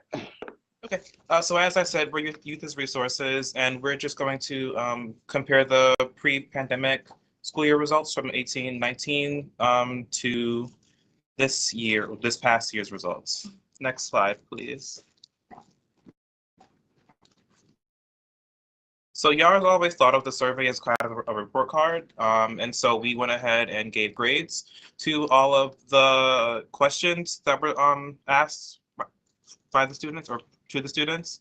And so these are the grades for this year. You saw what the percentages were from the previous years. This is what they are this year. So in respect, the officers got a B-. In understanding, they got a D. In approachability, they got a D+. In listening, they got a D. In supportive, there is an F. In safety, a D+. In encouraged teaching and learning, there is a C-. In safety perception, a D-. Youth interaction, an F. Relationship building, another F. School climate, D-. And lastly, use of force is an F. Next slide, please. Our response. We are not surprised by the results. We have communicated serious concerns this year, including police officers who have not only violated students' rights, but have caused significant harm. You are not listening to us. School police officers are first responders to mental health crises if impacting students' sense of well-being. We have continually requested real conversations about our concerns. We want to work together to create a strategy that will increase the mental health resources we know the students want and need and decrease the trauma that over-policing causes. Allison Perkins Cohen's offered, if we do not like the way things are currently ran, she could turn off notifications altogether, meaning that no one would be notified and students' mental health crisis on Go Guardian would be ignored. We would have 5 mandatory, we worked, my bad, I can't see. We worked to have 5 mandatory hours of youth-led training for all officers included in police policies. This has not happened. Next steps and areas of growth have been offered by district leaderships. We were not included in that discussion. We believe that the only way schools can be changed with real student organizing and engagement. Next slide, please. Sorry. Okay, so now we have some suggestions. I'm gonna start by piggybacking off of what Talia said, even though that's like the second bullet.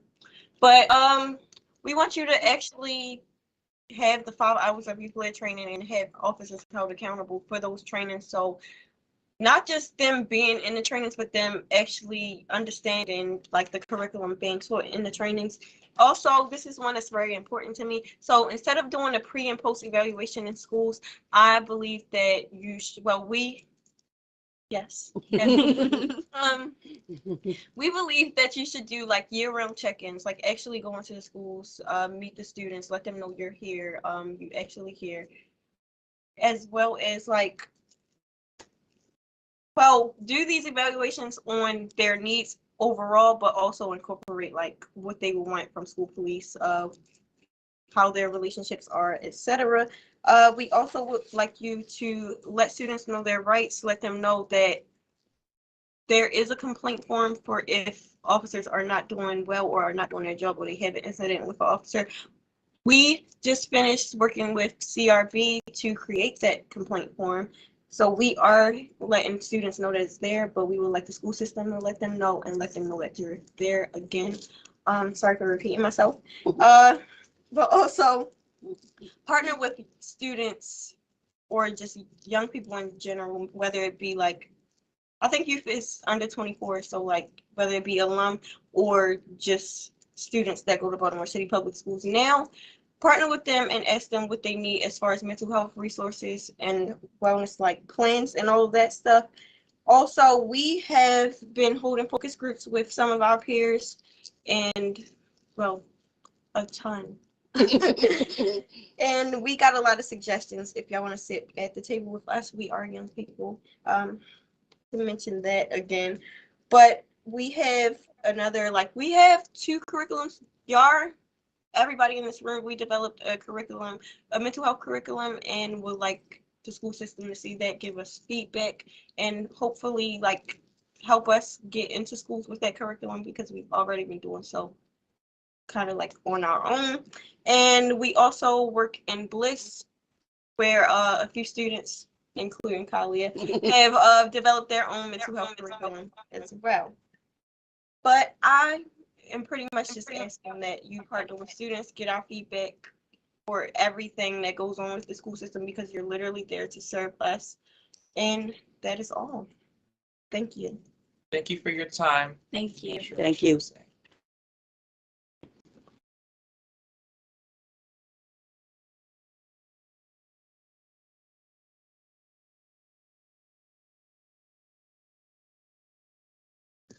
Chief Jones or Chris, is there anyone, are we all finished?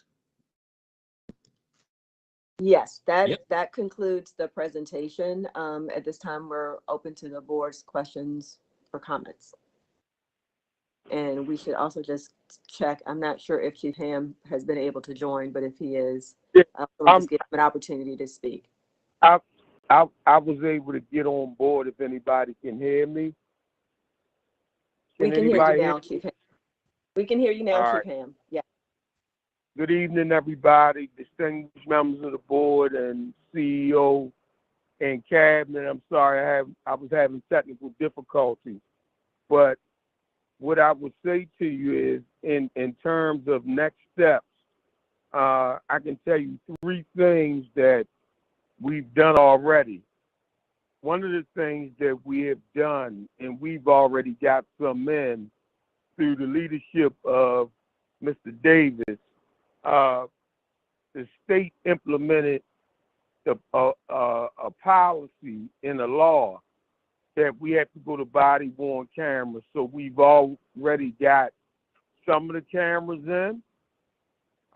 They brought them in to me today, and Commissioner Harrison has agreed to give us cameras as well. And we're doing a MOU, and Josh can chime in if he's on the line. But he's working with the city solicitor to do an amendment to the MOU so that we can monitor these body-worn cameras.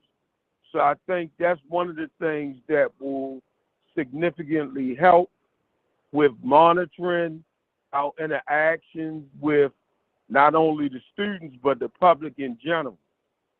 So that's one of the things that we have done. We have also did a rewind on the training in terms of de-escalation and self-de-escalation and mindfulness and restorative practices, which is ongoing during the summer for our people.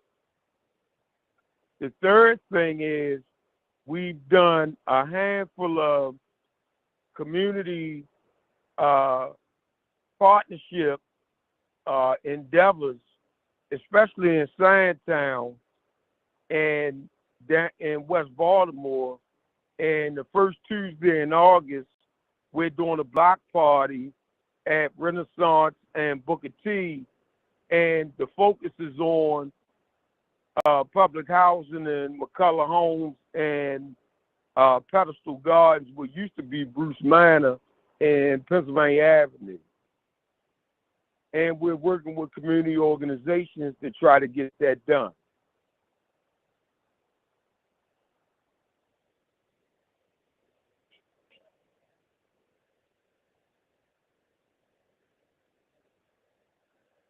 Thank you, Chief Ham. Ham. Go ahead, Chief Jones. Oh, no.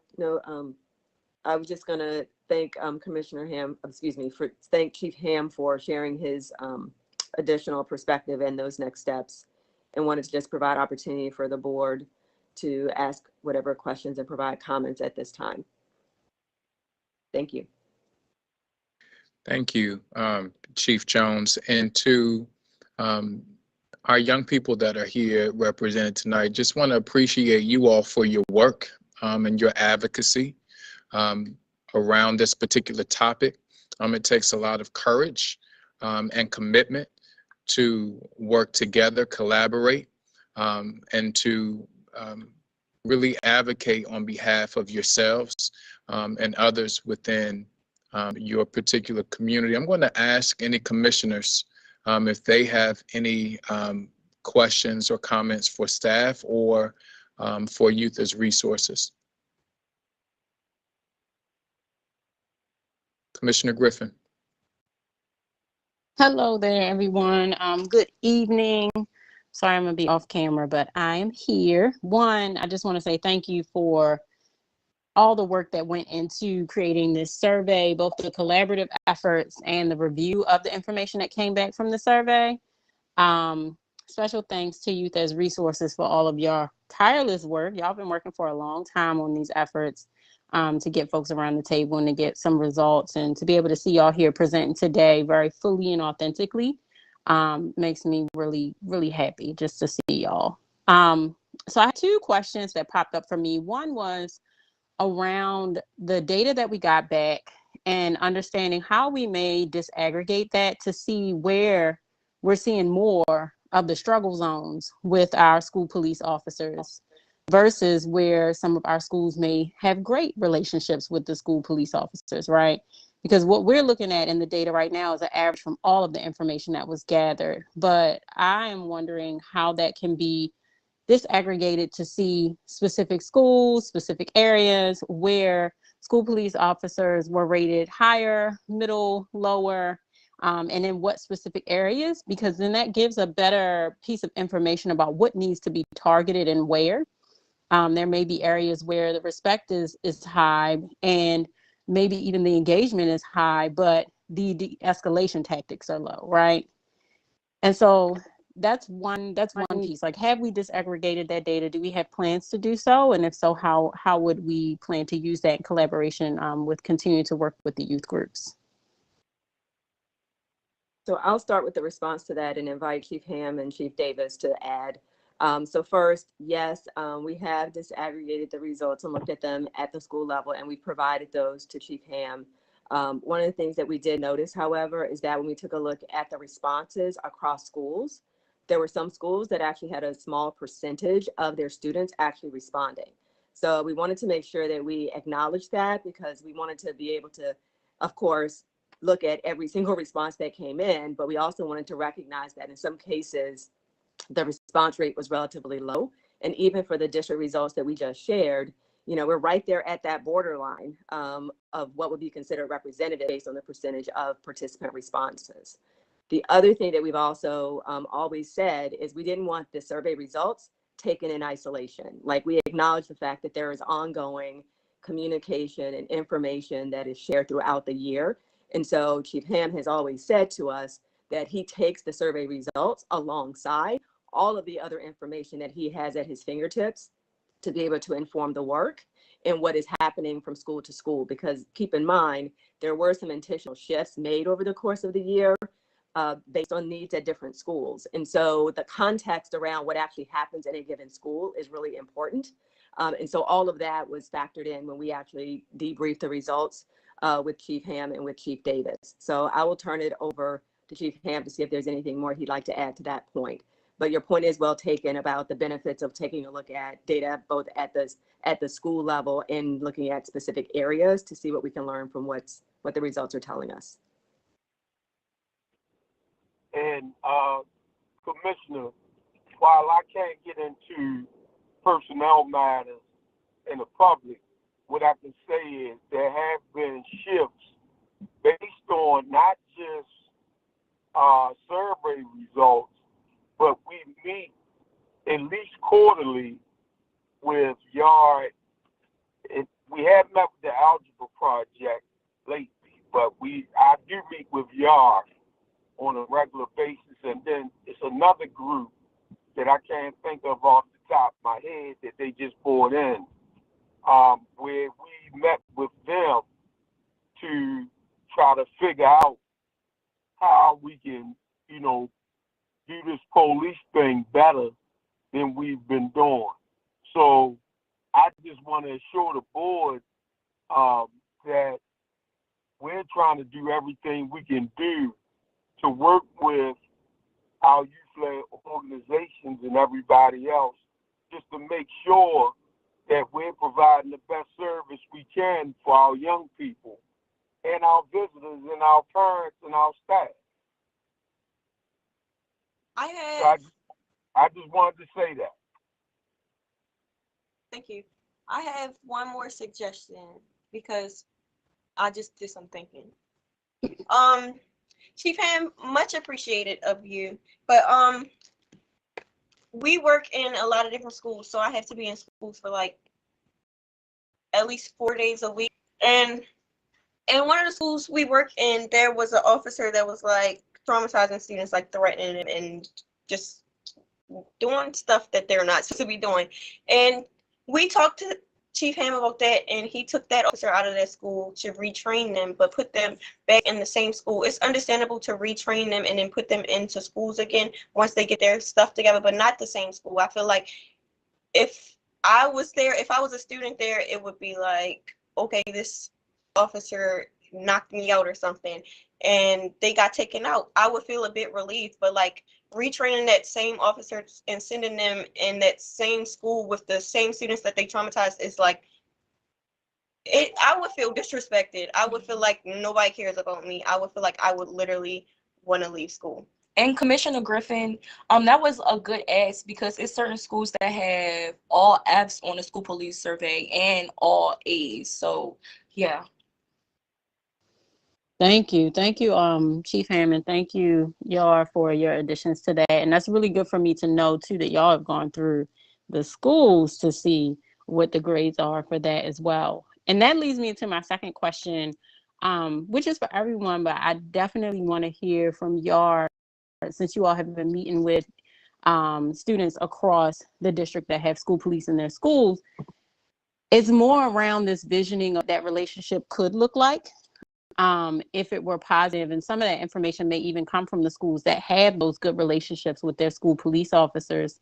But even if not here, I would love to be able to see the flip side of this presentation where, okay, we got our baseline and we understand like how overall students are feeling about school police officers across the district, and may even be able to then whittle it down by school. Would love to be able to have the information of, well, these students that maybe filled out this survey, what would they like to see with their relationship with their school police officers? Like, how would they envision that? Because then that gives us a nice gap in between to maybe possibly work toward a goal to meet the needs of students straight from their mouths and their experiences. So it's less of a question and more of a like an ask. Is that something that we could work toward or could do, and could that be done in collaboration with YAR? Because I think there's an opportunity there. I think that's y'all. I think dang it, what was I saying?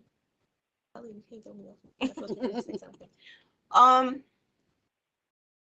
I think that's possible for us to work together. I also wanted to mention that we are a part of Police Free Coalition, and outside of that, like, we don't just say, oh, few young people at Yard want to join Police Free Schools Coalition.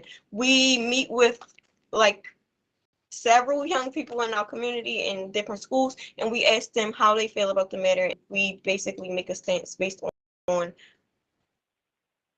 more young people, because not all young people in vulnerability are a part of it, but we make these decisions based off of that. So based on what I just said, I don't think students want school police in schools at all.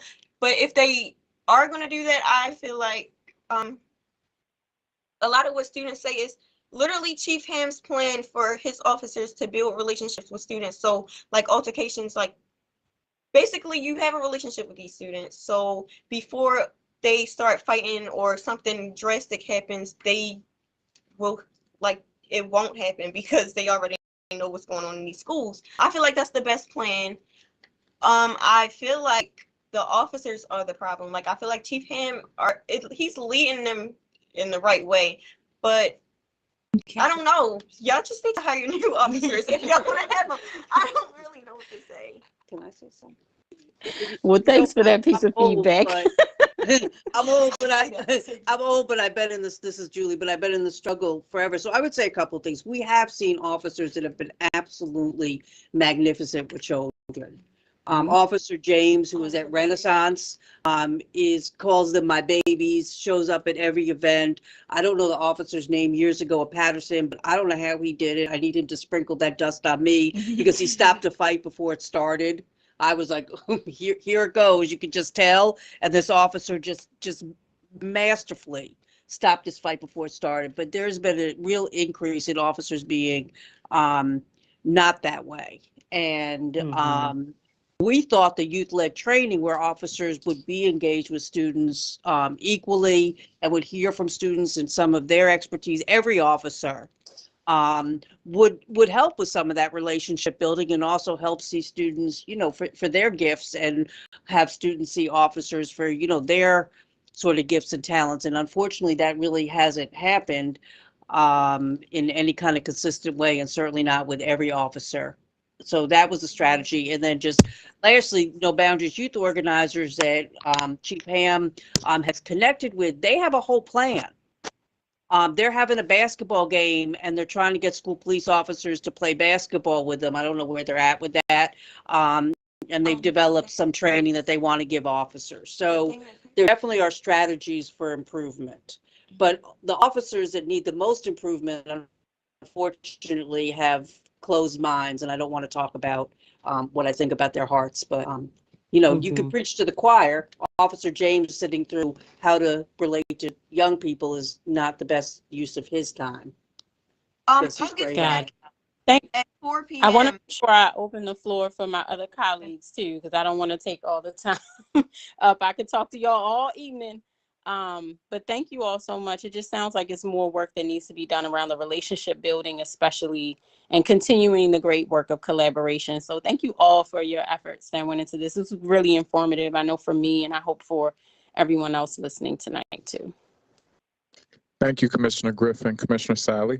Yep, and I just want to pick up on a theme that I heard in the conversation today, similar to Commissioner Griffin's point and others, is that, there's as a next step, I'd like to see the opportunities for community building to do that perspective taking on both sides of the conversation, from school leaders, from students in the building, from our officers who are in those buildings, in terms of finding those concentric circles and opportunities to work better together.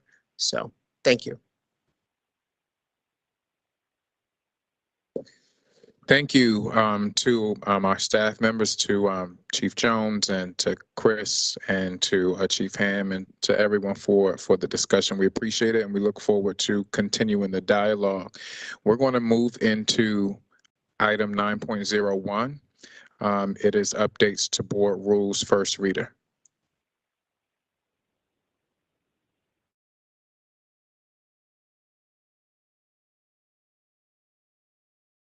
Hello, thank you for having me. My name is Rebecca Burney, and I'm Assistant Counsel in the Office of Legal Counsel at Baltimore City Public Schools. Just give me one moment and I'll pull up the slides.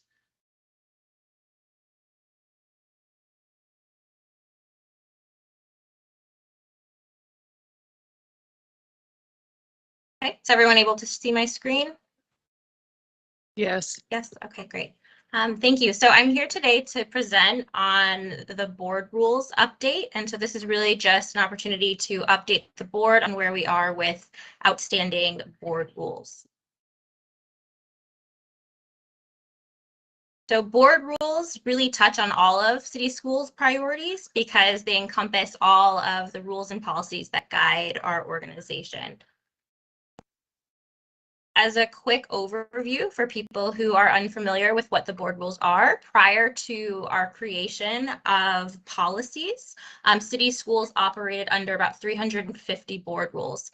Then in 2007, when city schools began the process of transitioning to policies from rules, they gradually began eliminating the rules that existed. So our process was to look through our website on board docs, look at board rules that had already been incorporated into policies, and identify which board rules were still remaining. And so this process required a lot of collaboration with multiple offices throughout city schools. We flagged rules that had been simply restating laws. We also summarized outstanding rules on board docs. We highlighted rules for various offices that we thought should be incorporated into existing policies, and in some cases incorporated into new regulations or policies. So as a quick snapshot of where we started, there were 350 original board rules that were listed on board docs. And as of today, there are 130 active remaining board rules. And so this presentation will go through our ideas and examples of things we think we could do with these board rules and where we think we should house them. The way that we approached this project was to categorize the remaining board rules into 6 different categories. I would like the board to really focus on the first 3 categories because they require board action, and I'll go through them individually as we continue through this presentation. I also wanted to draw your attention to a document that you should have also received and was uploaded to board docs that has all of the rules listed, as well as the categories and the recommended actions that we're suggesting. The first category of board rules, these are board rules that we recommend board action to ratify that the board rule has already been substantively incorporated into board policy. Many of these board rules are actually identical in language to what we have in our current policies. So one example of this would be using the word related instead of replaced. So some of our policies have at the very bottom of the policy, it will say related to board rule and give the number of the board rule.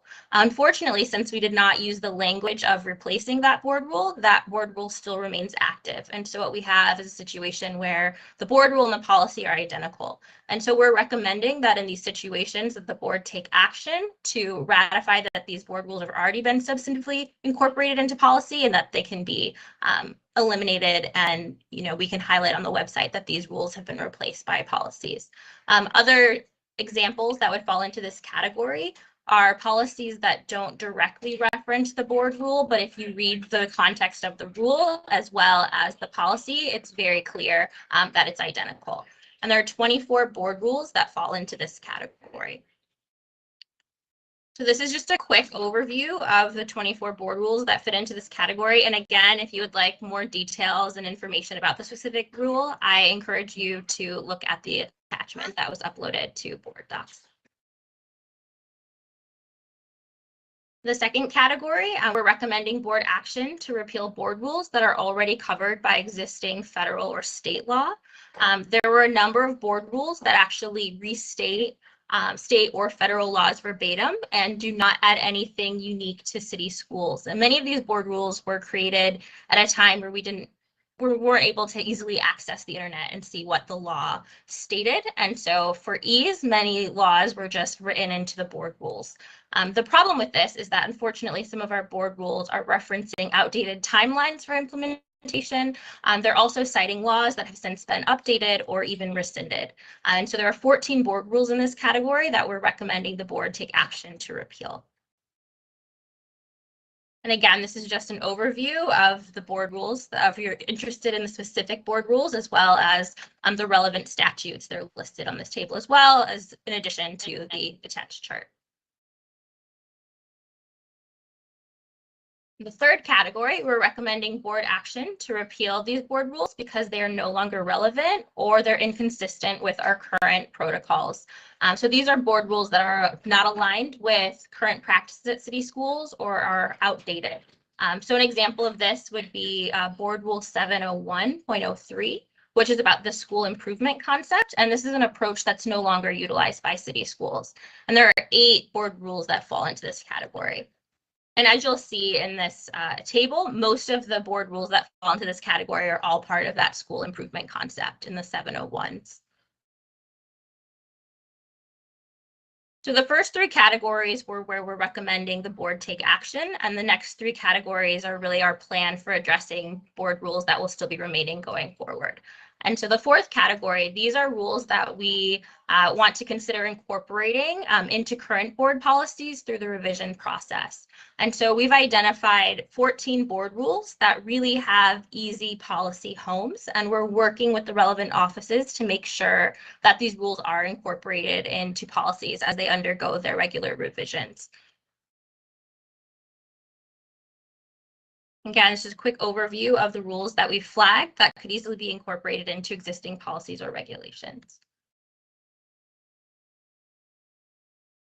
Our 5th category, these are board rules that are actually in process of being incorporated into existing policies or regulations, or there are plans to incorporate them in the next fiscal year. And so there are 18 board rules that are actually in the process of being incorporated, and they've been put on the calendar as proposed new regulations or policies. So for example, board policy ECAE will incorporate 4 board rules. Board policy GBN will be revised to incorporate 5 board rules. And so there's a lot of additional work that we'll be doing this year to make sure that we're narrowing that number of board rules that are still remaining. And again, this is just a quick overview of the specific board rules as well as the policies that we're intending to incorporate them into. And the final category, these are board rules that are still under review. There are still 52 board rules that we're currently reviewing and working with the relevant offices to address and figure out where they should be incorporated. So these categories include general duties of principals, as well as a number of finance rules on investments and capitalization. So just a quick summary of the next steps. So we are recommending that the board take action to ratify the 24 board rules that are substantively incorporated into existing policies already. We're recommending the board take action to repeal 14 board rules that are already covered by existing federal or state law. And we're asking that the board take action to repeal 8 board rules that are no longer relevant or inconsistent with current protocols. So if the board chooses to take these actions after second reader, there will only be 84 remaining board rules, which is really exciting because as I mentioned at the beginning of this presentation, there are currently 130 active board rules. Over the next year, city schools staff will incorporate 18 board rules into policies and administrative regulations. And over the next 2 to 3 years, city schools will incorporate the 14 board rules into existing board policies or regulations, as well as developing a plan for the remaining 52 board rules that are still under review. And I just wanted to end by saying we plan to continue to update the board periodically as we chisel away at this number of remaining board rules. So with that, I'll end my presentation and open it up to questions.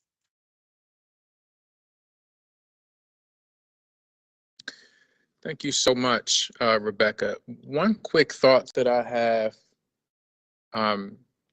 just being with the policy committee, and I also want to say thank you all for this work. It's a lift, and Allison, it's like since I've been on the board, we've talked about the conversion, the board rules, going into policy. It's a heavy task. It's a heavy lift. So certainly we appreciate your work and the work of staff to do this, because it's not easy. It's significant, but it's important work for us to do so that we move forward in an efficient manner.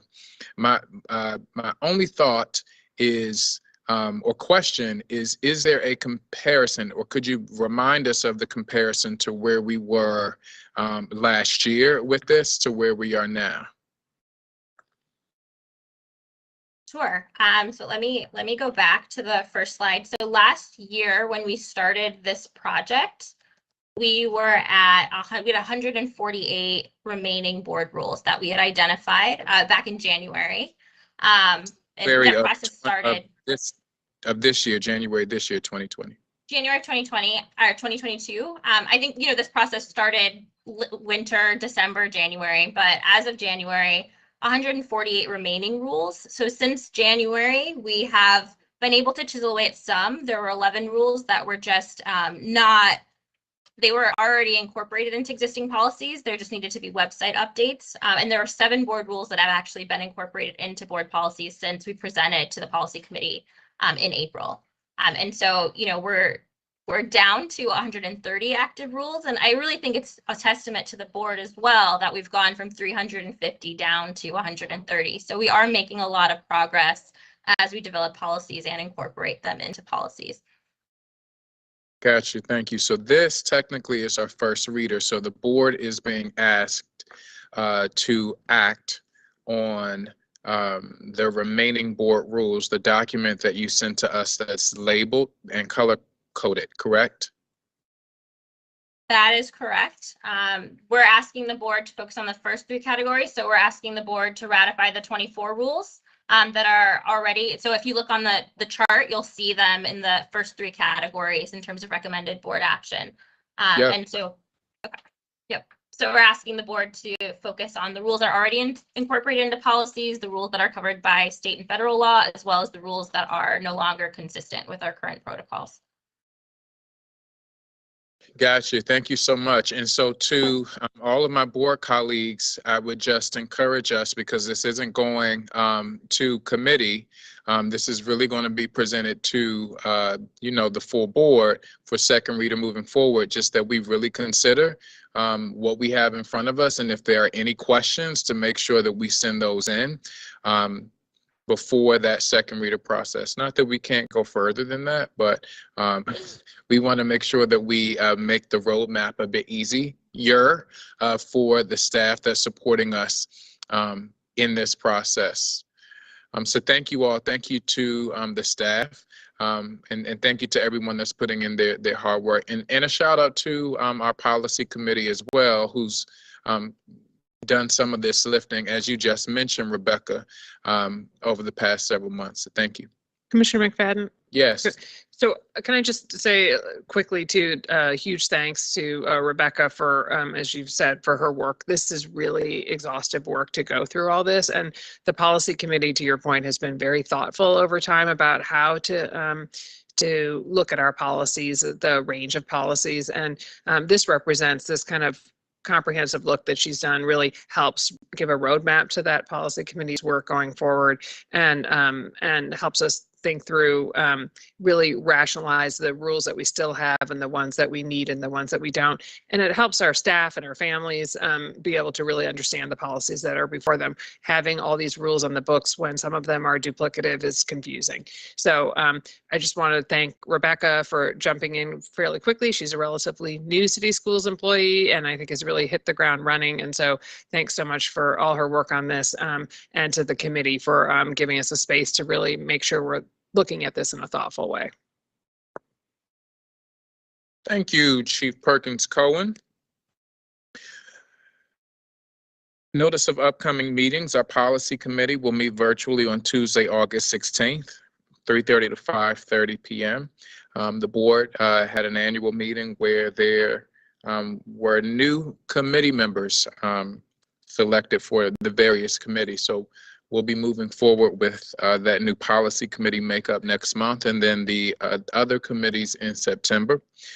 Next executive session of the board will be Tuesday, August 23rd at 3 o'clock.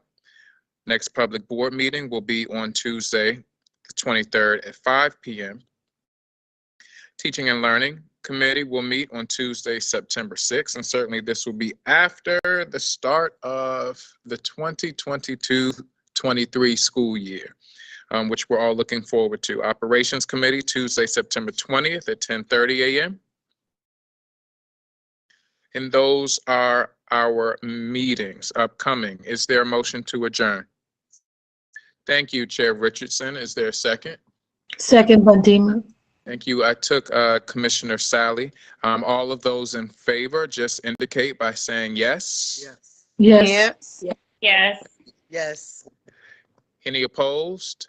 Hearing none, the meeting is adjourned. Thank you, everyone. Have a great evening. Thank you. Good night.